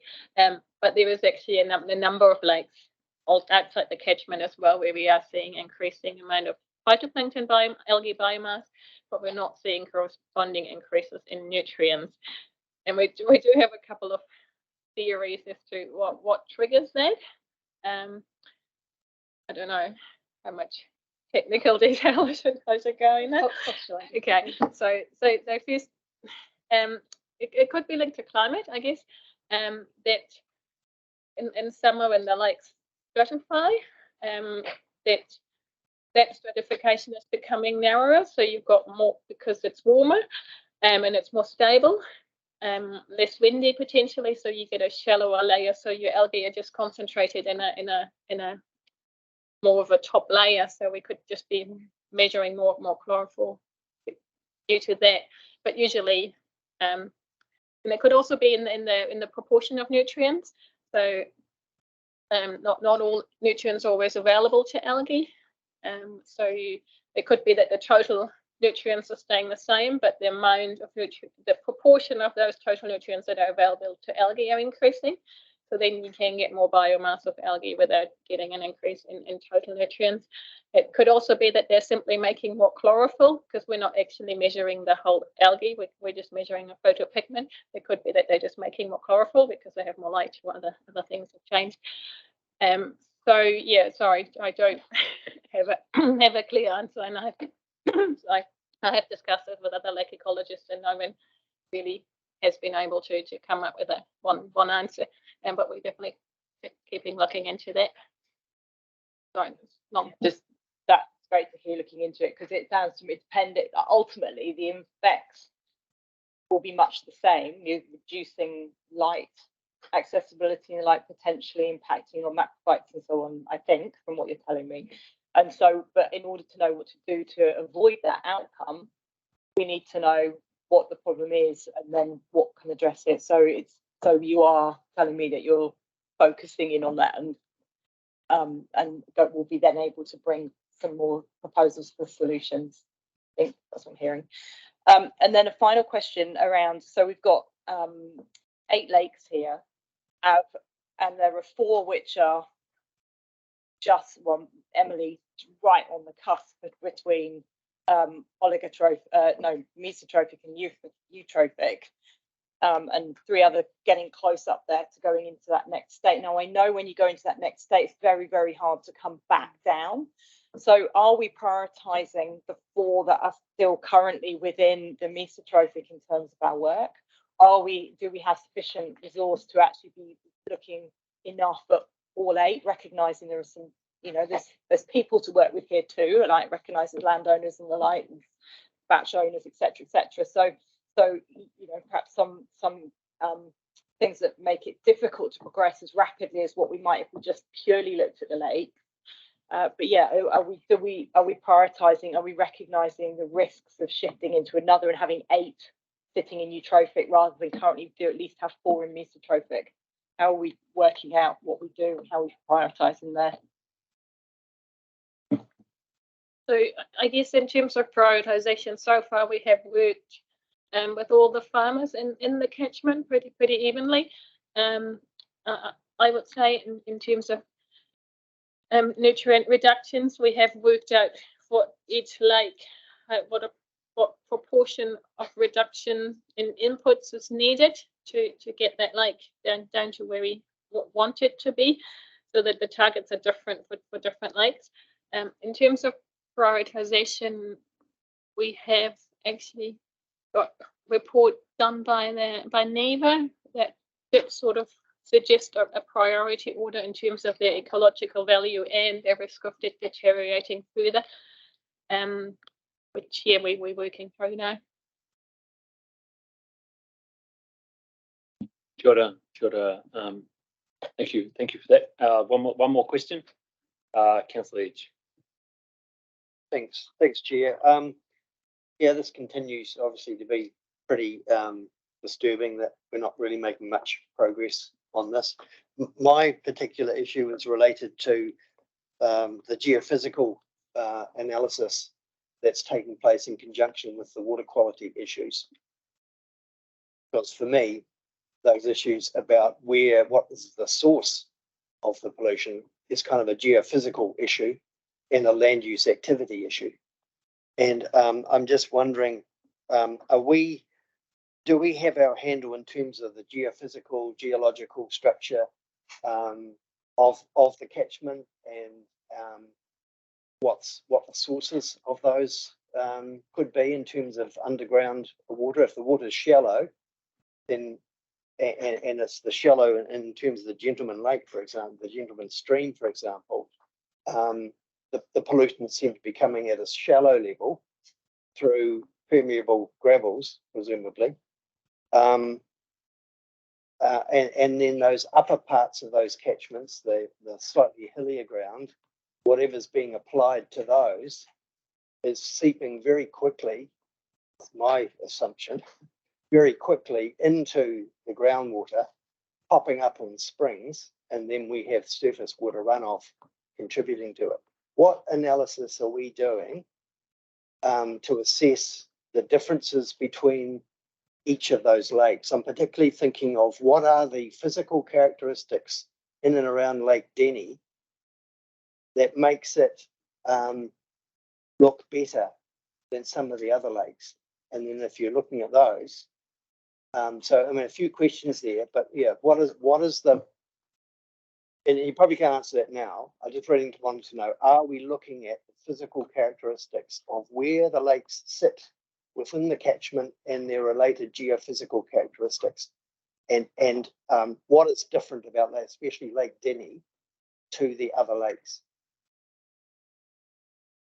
And to the chair, so the short answer is yes, we are considering those. We've mapped critical source areas around the whole catchment, which will kind of determine where in the catchment you shouldn't be doing high risk activity in terms of nutrient application and nutrient losses. And the lakes are all quite different in terms of their morphology and their characteristics in the relationship of the site of the catchment to the lake. Lake Denny actually has a very large catchment and it is a very small lake. It doesn't have much water in it, so I think the reason it's showing responses very quickly is because the water moves through very quickly, unlike the other ones where the water will be in there for a lot longer. A second, yeah, it would be good. It would be good to have a more fulsome report to follow up other reports on this, on the lakes, not only the water quality, but what is changing in the surrounding landscape in terms of land use activity that we could possibly compare from one lake to another, and the effects on the water quality. That's what I'm after. Just I'd say we've done that before. Got a lot of reports there through you, Director. Yes, there have been a lot of reports done of that nature. I mean, we have got that information that has been reported before, so I can point those out. And make those available to all councillors as well. And all you have to do is look at the map of where all the lakes are located, and actually those, and with the reports we've already had, all those questions are answered. So we'll just make those reports available again for people to have a read. But on this note, I'd like to thank Tina and Shirley for coming to the table, and if you could please get back to your seats. So thanks once again. As you can see, that this Ōtūwharekai Ashburton Lakes is a big issue, and especially high country lakes. What happens here? How does it affect other areas in and around Canterbury and high country lakes? So, and you can hear from the passion from a lot of our councillors here that it's an ongoing discussion, and having this report and actually seeing water quality and ups and downs, but knowing that we need to do a lot more work, and in the land and water and now looking at integrated planning and high country lakes, this is going to be a big topic for that discussion. So on that, I'd like to move, put the motion forward on recommendation on page 57. Okay, Craig Pauling's getting ahead of it. He must be hungry. That the Land and Water Committee receives information on monitoring of water quality in Ōtūwharekai Ashburton Lakes area. The mover is Councillor Pauling, the seconder, Councillor Burns. All those in favour? Any discussion? I'd like to speak to my moving of that. Kia ora. That's why I wanted to move it. Really briefly, look, I think it's obvious for all of us to see and the community to see that this is a really sobering report, and thank you so much, Shirley and Tina, for your great work there. And thank you, Nook, for your questions too, actually, because what it revealed is that we do have a whole bunch of other work going on. And unfortunately, this paper, other than point 33, doesn't allude to that very much. So if you didn't understand the background of all the other work that's going on, you wouldn't know that. So it was really good that that was brought out in the questions. And that's the only thing for me. I really just wish that was connected or some more cross-references to the actual program of work that is going on with the Papatūpūrunanga, with the landowners and the community up there with Ashburton District Council, because that's the real story, is that there is work going on, although the results are still sobering for us and for our community. So look, that's what I really wanted to say. Thank you for the work, but really keen on us highlighting all the work that is going on and where to next, really, with that into the future. And to Councillor Regis' questions, that helps as well. So thank you. Kia ora, Councillor Pauling. Councillor Burns, would you like to say anything as a seconder?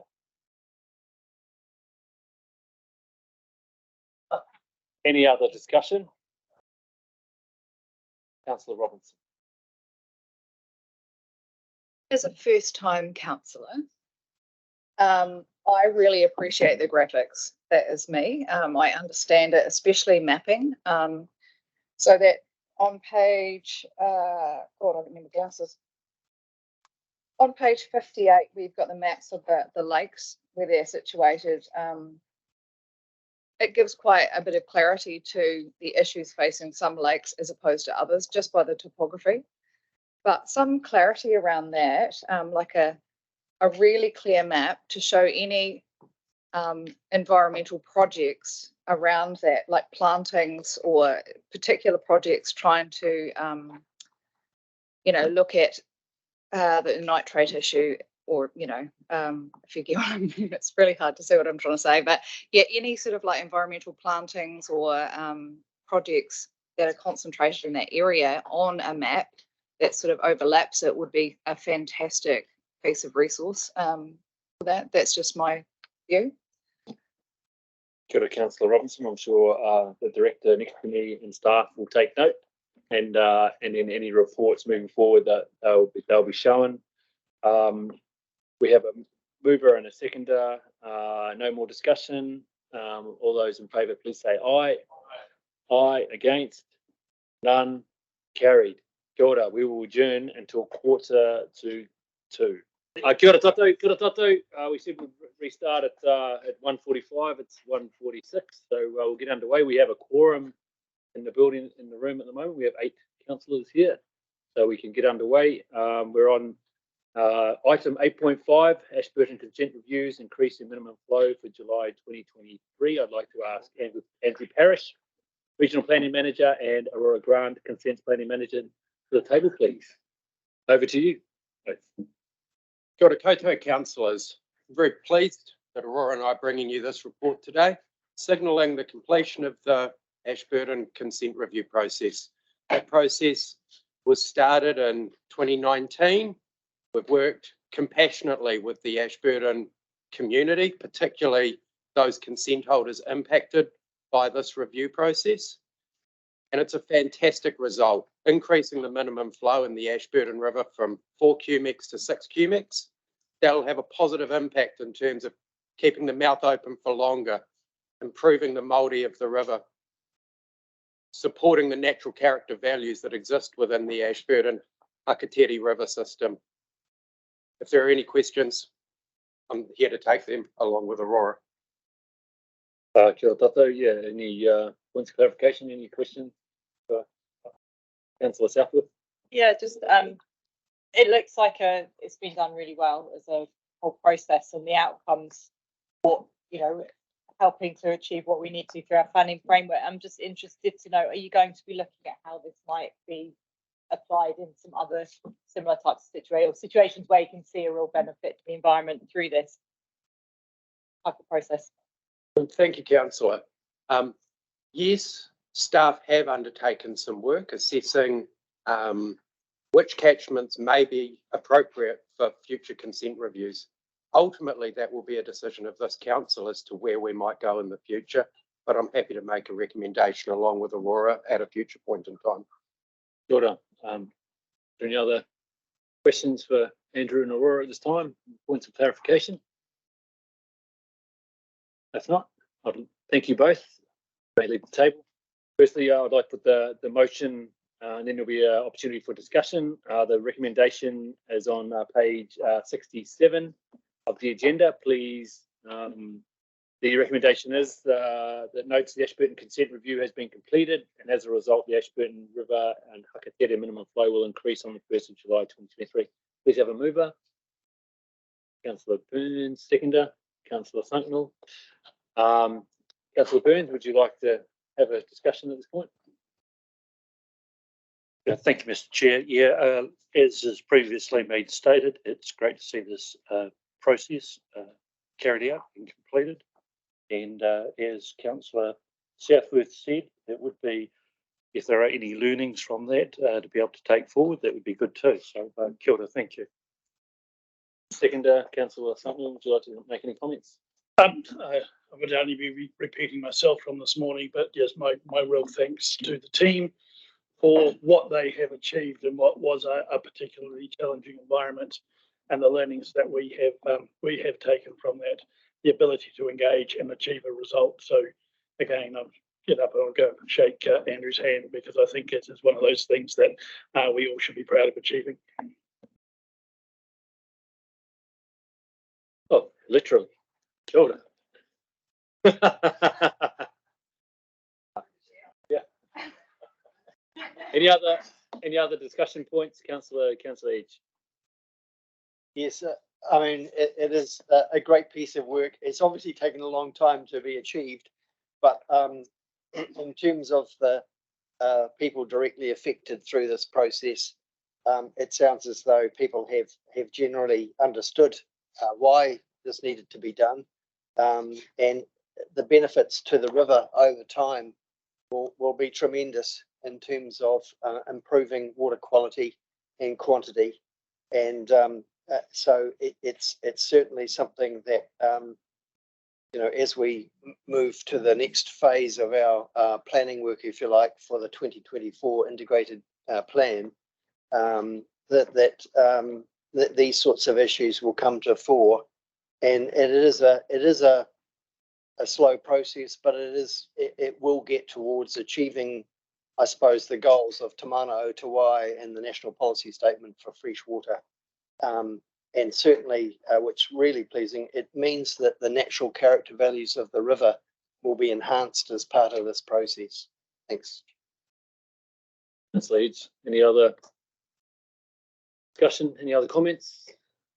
Oh no, I'd just like to reiterate Councillor Sunknall and just say I've seen consent reviews and what they previously in regards to the Require and the Selwyn area that and what they can do to the community and what they can do for the relationships between Environment Canterbury and those out in the community. But this way, led by then CEO Bill Bayfield, the way that he and Environment Canterbury worked with the Ashburton Zone Committee and then around Mana Whenua as well, working with consent holders to make this process work, and to commend Andrew and Aurora's team and the work that's been done out in the community. And just like to thank all staff for that to get to where we got, and looking forward to being there on the 1st of July, and hopefully when there is 6 QMEGs flowing under the bridge. So I'm looking forward to that day. So on that note, we have a mover for Councillor Burns and a seconder for Councillor Sunknall. All those in favour, please say aye. Aye. Against? None. Carried. Rolled up. Haere tonu, waru irikati whitu, 8.7, the Hydrometric Network, and I would ask Suzanne Gabatees to the table, please. Thank you. And there is a presentation for this as well. Through you, Chair, I'll just start with an introduction and just introduce Suzanne Gabatees, who is the team leader for our hydrology science team and works in closely with our hydrology field team, and just also acknowledge at the back of the room Phil Downs, who is a principal hydrology technician and has been with the council a very long time and has been involved in a huge amount of the work in developing our hydrometric network and also in the review itself.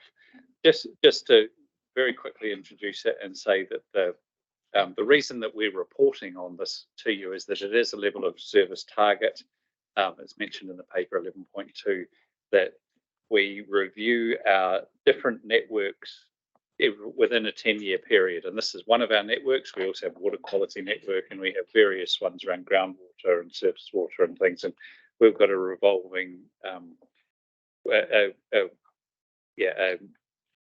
an ongoing program around reviewing these, but we just wanted to bring this for our hydrometric network and to give visibility for it so you understand what that network is. And I'll hand on to Suze. Suze, if you just push the right hand of the buttons on your, so it goes red. Tēnā koutou katoa, ko Suze Gabatees tōku ingoa. Ko te kaiarahi o te tima kai pai wai e te kunihira tai ki Waitaha. Nō reira, tēnā koutou, tēnā koutou. I'm here to give you a little bit of insight into our hydrometric network and some ongoing improvements. As Tim said, this recent review that Phil and I carried out as part of the level of service, and it's summarised in the paper, so I'm not actually going to go through that specifically, but I'm going to give you a bit of insight into what's involved and what's included. So the network is maintained by two marvellous field teams, one based in Chum Street here, northern team, look after the region, Rakaia, River and North, and we've got a southern team based in Timaru, look after the area south of the Rakaia. And we've also got a data team who are based mostly here at Trim Street, who take the data that's collected, analyse it, QA it, and then store it safely in our archive. At the moment, we have a total of 84 rainfall recorders spread across the region, 134 water level and flow recorders. And we also measure a large number of regular gauging sites for different purposes. Sometimes we have an investigation in a catchment, or we might, or we do the monitoring of minimum flow sites across the region as well. So that's what the field teams are also needing to look after. A couple of fun facts down the bottom. Our oldest water level site is the Rakaia Gorge. It was installed in the 30s, and it's in the background of that photo that's on the screen. We've got 13 water level sites that are greater than 50 years of record and 26 that are greater than 40 years. So we've got a mountain of data, and in terms of total years of record, somewhere in the order of 8,000 years of record. To support and supplement our network, we also access a number of other agency sites, including sites that NIWA run and City Council run, and the numbers are up there, 35 rainfall and 49 water level. Some of them we have full access to and can share on our website and do where we can. Some are used just internally for compliance monitoring and other uses as well. I wanted to show this site in the photo there, that's Arthur's Pass, where we have a rain gauge. NIWA also operate a rain gauge in the same little area there as backup, and a pretty important flood warning part of the catchment. So it's really good to have backup in that area. Sorry, do they read the same? Generally, yes. Yeah, and actually a great example of our site had issues a couple of weeks back, and so we were able to check into Niwa's site and actually show that on the website. So everyone who needed it still had access to it. So unfortunately, we don't have that at every site. So just a quick rundown, why do we actually need one? So 5 key reasons: state of environment reporting, monitoring, flood warning, monitoring and post-event evaluation, consent monitoring, or minimum flow compliance, monitoring, assessing, reporting under NPSFM, and evaluating the effectiveness of RPS and plans. But something I haven't actually got on there is for the development of plans as well, which is pretty critical too. So yeah, these maps looked all right on a page, but once they've blown up to a full screen, a big screen. Just a quick spread of where our rainfall gauges are. I've also got NIWA ones on there as well. We've got sites that are in the high altitude areas in the mountains. We've also got them on Banks Peninsula, quite different catchments, quite different requirements, different issues. Obviously, in the high altitude ones, we have issues with snow. So they require different types of technology and equipment and know how to run them. So,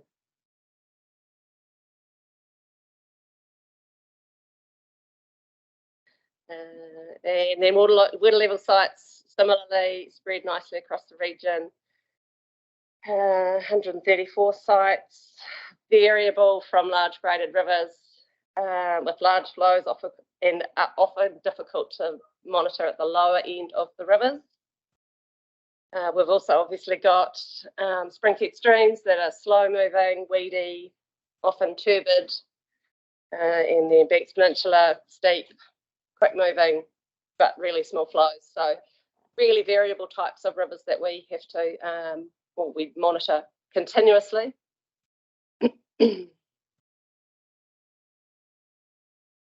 I just wanted to give you a little bit of insight into the value of the network, what it costs. If we were to have to replace all of our water level sites, rain gauges, roughly for a water level site, it's in the vicinity of 15,000, 7 for a rainfall site. So to replace every site, if we were to do that, would be in the order of $3 million. We had a report commissioned on our behalf in 2018 to value the data that we store on our archive, somewhere in the, came back in the order of $4 billion, and that's 5 years ago. So I can only expect that it's gone up significantly. Another value of the network is the value to the community and what they see and what they use it for. Was very evident during a flood event back in 21, 4 days of state of emergency in the region. And over those 4 days, there was over 600,000 hits on the ECAN page, and over 400,000 of those were on the river flows alone, another large portion on the rainfall page and the flood warning page as well. So huge. So just in terms of ongoing improvements post the flood event, we had 28 water level recorders that were either damaged or completely destroyed, which is huge amount of work for the teams to then go and fix or replace. And we took the opportunity to build some resilience, further resilience into the network. And some of these are based around power supply to sites, communications, telemetry upgrades. We also have looked at moving the location slightly in some cases, shifting them higher if we could. And we're also looking at more non-contact options if we're able to. Because the less we actually have sitting in the water and are less prone to to damage. And some of this is coming with new technology that is coming into the market. So we do work with external providers to help us with this information and tech. We all know that the climate is changing. Predictions are that the floods will increase, but alongside that, hand in hand, is that the predictions are that our lower flows will get lower as well. So having a single site that actually answers both of those questions with the same site is becoming more difficult. Historically, we've had one site to answer all those questions, but it's a challenging environment and a challenging time.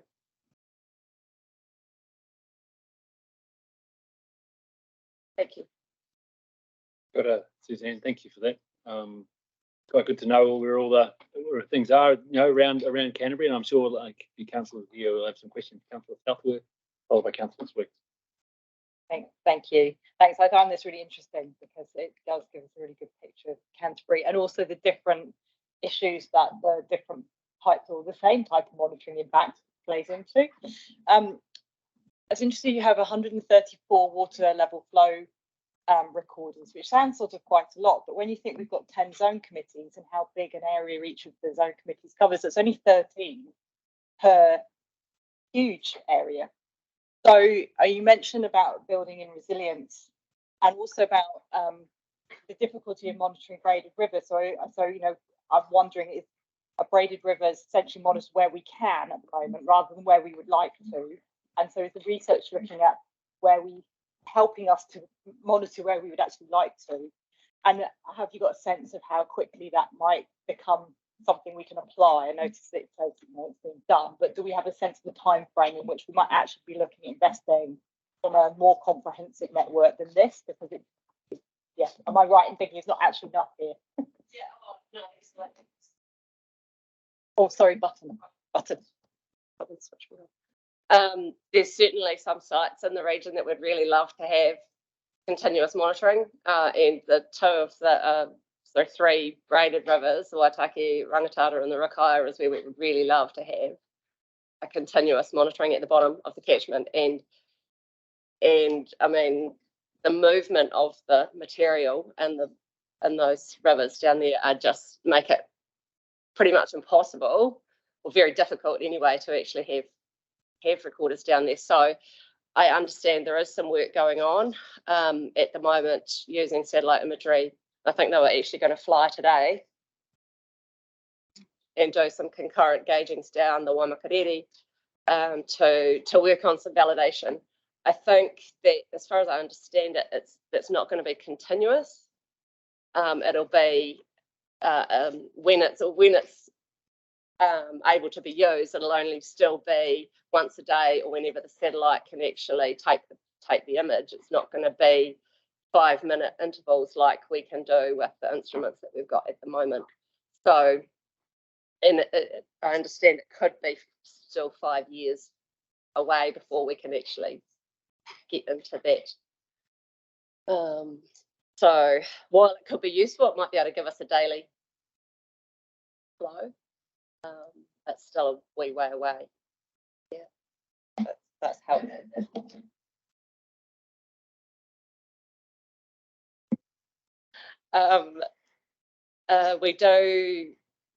We've started in the last 12 months or so gauging, physically getting in the river and measuring the flow at the mouth of the Rakaia and the Rangitata and the Waitaki monthly, to then correlate back to the recorders that we've got further up the catchment.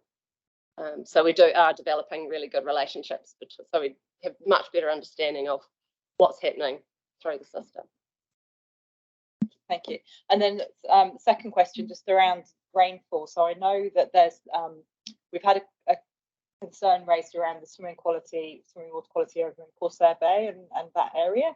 And one of the things that the community raised at a meeting with the zone committee was around the absence of good locally specific rainfall data. And I noticed in the key points here that you do actually do I don't know if it was rainfall sites, but you know that we can do installations on a more temporary basis for research. And so is that being considered? Do you know if that's being considered specifically for this project? Good question. I don't know at this point. It wasn't part of the review. That particular site wasn't included in this review. But from time to time, we do look at individual investigations, whether it's a temporary or a longer term site. We are making sure, as a project happening at the moment, to see if we can incorporate any other sites that might be owned by NIWA or Met Service or BENZ Fire and Emergency New Zealand that we can tap into and include in our network. And I have a funny feeling there are a few in Littleton Harbour that we could be able to tap into and include.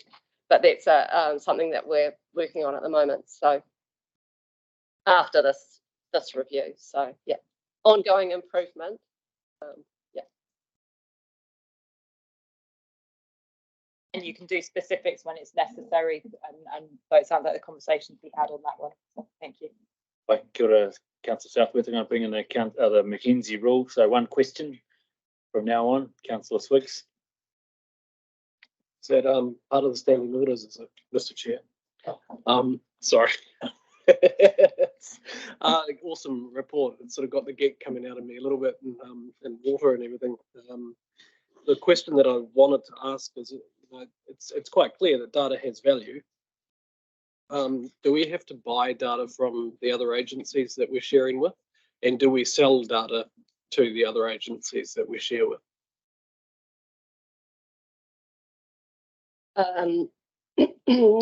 We do not buy data. I'm pretty sure you can correct me, Tim, if I'm wrong. We don't buy data, nor do we sell it. Sure. No, we collect because our data are collected with ratepayer funds. We've always taken the view that they are available to the whole community, and that includes. I mean, probably the most contentious around that would be when, for instance, we might have people using our data for development. Investigations around new development or something like that. At this stage, we don't have a policy around denying the use of those data or selling them. We've taken the view that they are available for all because they've been collected with ratepayer funds. In terms of buying data, no, we don't. There is a couple of examples where we don't get absolutely live data, and that comes from power companies in particular who have concerns, or if we do, we don't display it, and that's because they have concerns around markets and the use of that for spot price fixing and what the spot, perhaps not fixing is the right word, but spot prices and understanding reserves and things like that around their reservoirs. So we just have an arrangement where we receive the data, but we don't display it. And if anybody asks for it, we put them back to the original. We don't pass it on.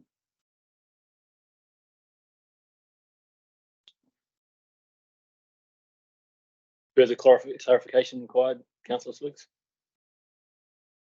Kia ora. I'll move on to Chair Scott. Mine's just pretty straightforward.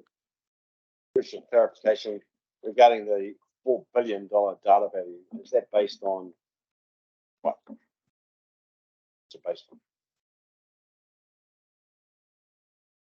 That $4 billion number. Can you remember the details, Tim? I can't remember the details. It was based on the cost of collection, and then there was and it's pretty rough, I'd have to say, but there was also a kind of a extra factored in for the extra value of having the long record, if you follow what I mean. So it wasn't just the cost of collecting over 88 years and for one, but it was also a bit of the value. There was an attempt to try and give something around the value of having that long-term record and what it might be used for, and particularly around flooding and civil defence and things like that. So it was there was some rigour attached, but I wouldn't, you know, I suspect an accountant would pull it apart.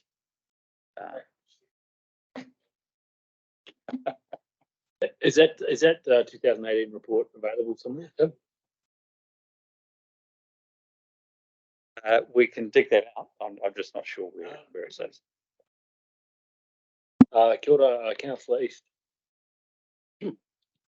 Thanks for a very informative report, and it's actually an area that I had some involvement several decades ago, working for the North Canterbury Catchment Board, and in fact, Councillor McKenzie cheekily asked me, did I have an involvement 50 years ago with installing a Rakaia water level.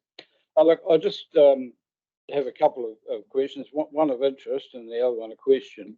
The 4 new water level sites and the Hapua site, can you tell us what they are? Oh, yeah, sure. Actually relates to the Ashburton catchment consent review that you've just heard about. So when we were going through the original discussions with the zone committee, how we're going to monitor the not so much the main stem, but the tributaries, which some people were having to have attached minimum flows to their consents as part of the review. We said, well, we need to install recorders at, I think there were 7 new minimum flow sites.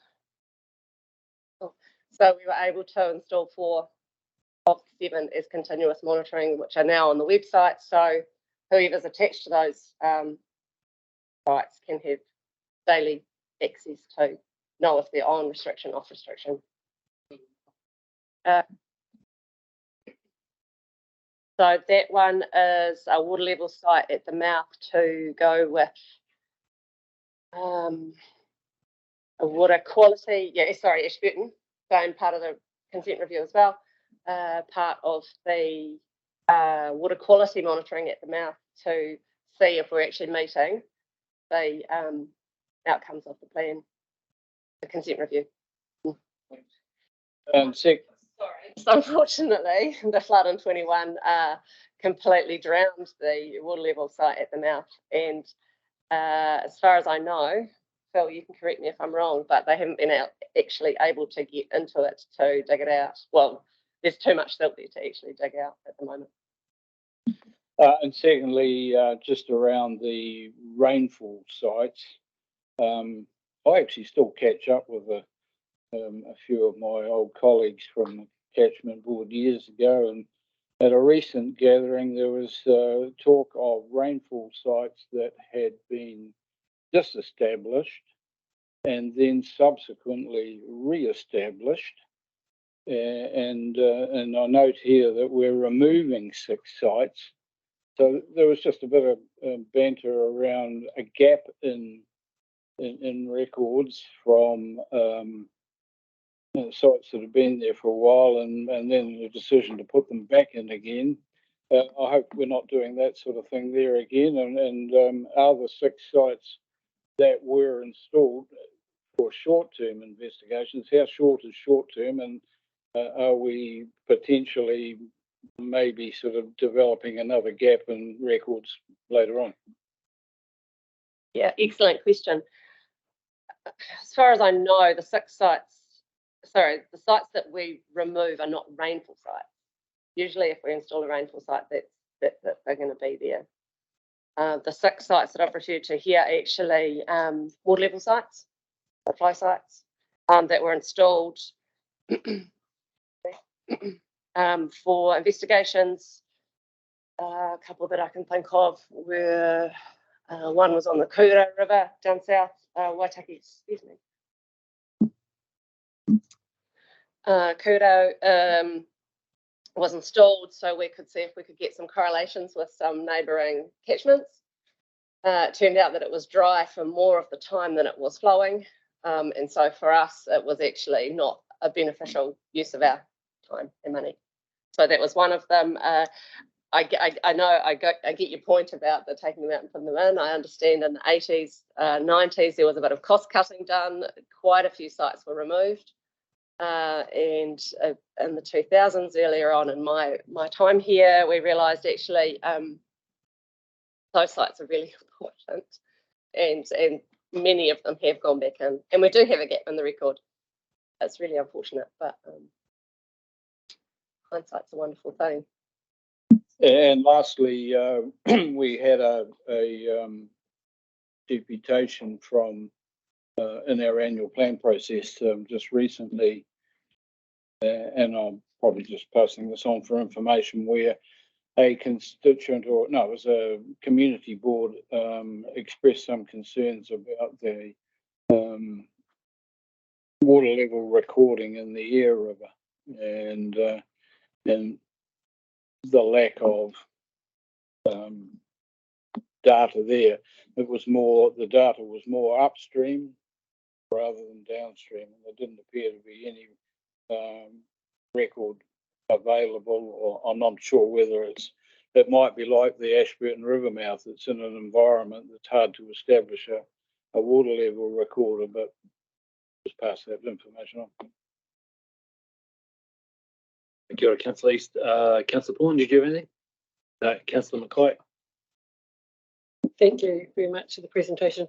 You just mentioned before, quite a way before the questions started, around trying to validate what's happening at river mouths with higher up. How do you take into account the aggregation impacts, so that if you're measuring water on the surface, how are you taking into account the fact that we're a pretty young country and we're getting continual aggregation towards the coast or downstream, down the rivers, and therefore the water might be exactly the same. Some of it might be above the shingle, some of it might be below. So how do you account? Yeah, well, that's an excellent question too. It's an ongoing challenge, but we do attempt to, in certain catchments, certain investigations, we will carry out concurrent gauging runs from the top to the bottom, including any recorders that we might have. Over time and over different seasons and different flows and different water levels, and we'll look at groundwater levels in the areas as well, to have a better understanding of what is actually going on underneath, if there is anything going on underneath the surface. So that's certainly a challenge for us, and that's part of the reason why having a continuous recorder in anywhere that is gravel it's really, really difficult, because we don't know what could be under the surface. Councillor Mackay, over to you. Councillor McKenzie. So you say with a degree of resignation, Mr. Chair. In terms of flood control, flood gauges specifically for flood warning, I should say, they will fall under your purview, obviously. But, flood warning sites. Yeah. Mm-hmm. So when the river engineering, when we have requests, and we've had them for the Hines River, the Selwyn River, to have additional flood warning sites, that comes under your jurisdiction, obviously. So do I have to then go and bend in knee to the chairman of this committee to pass on those requests? Is that the protocol? So we've been following the wrong protocol? Yes, I suspect you've been going to leave. Yes, and then generally she will feed either through her flood controllers, that will then come to us. But sometimes it comes directly to us, but usually via Lee through the flood controllers to say, yeah, we need one in the Hines or the lower ear, or yeah. And then do you have another view that may change the recommendation or the request?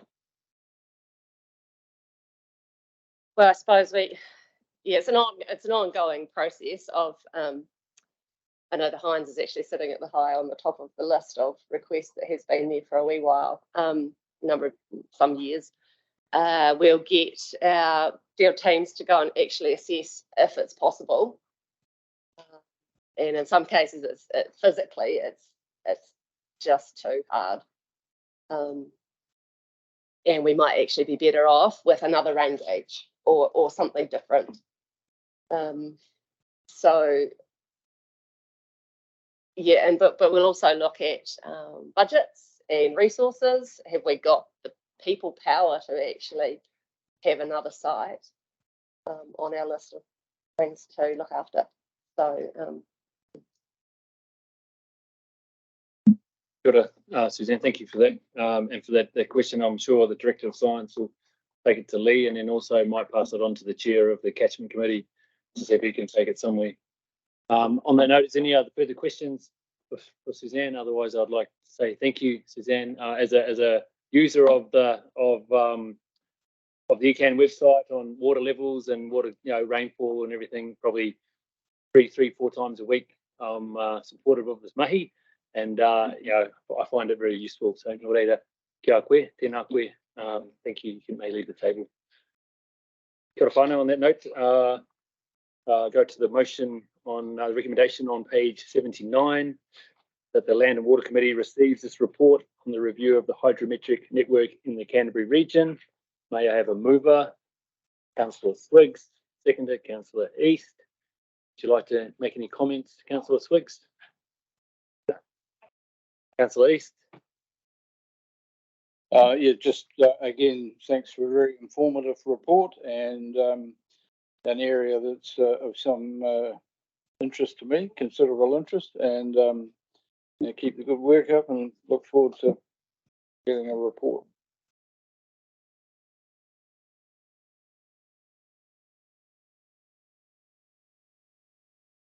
No discussion.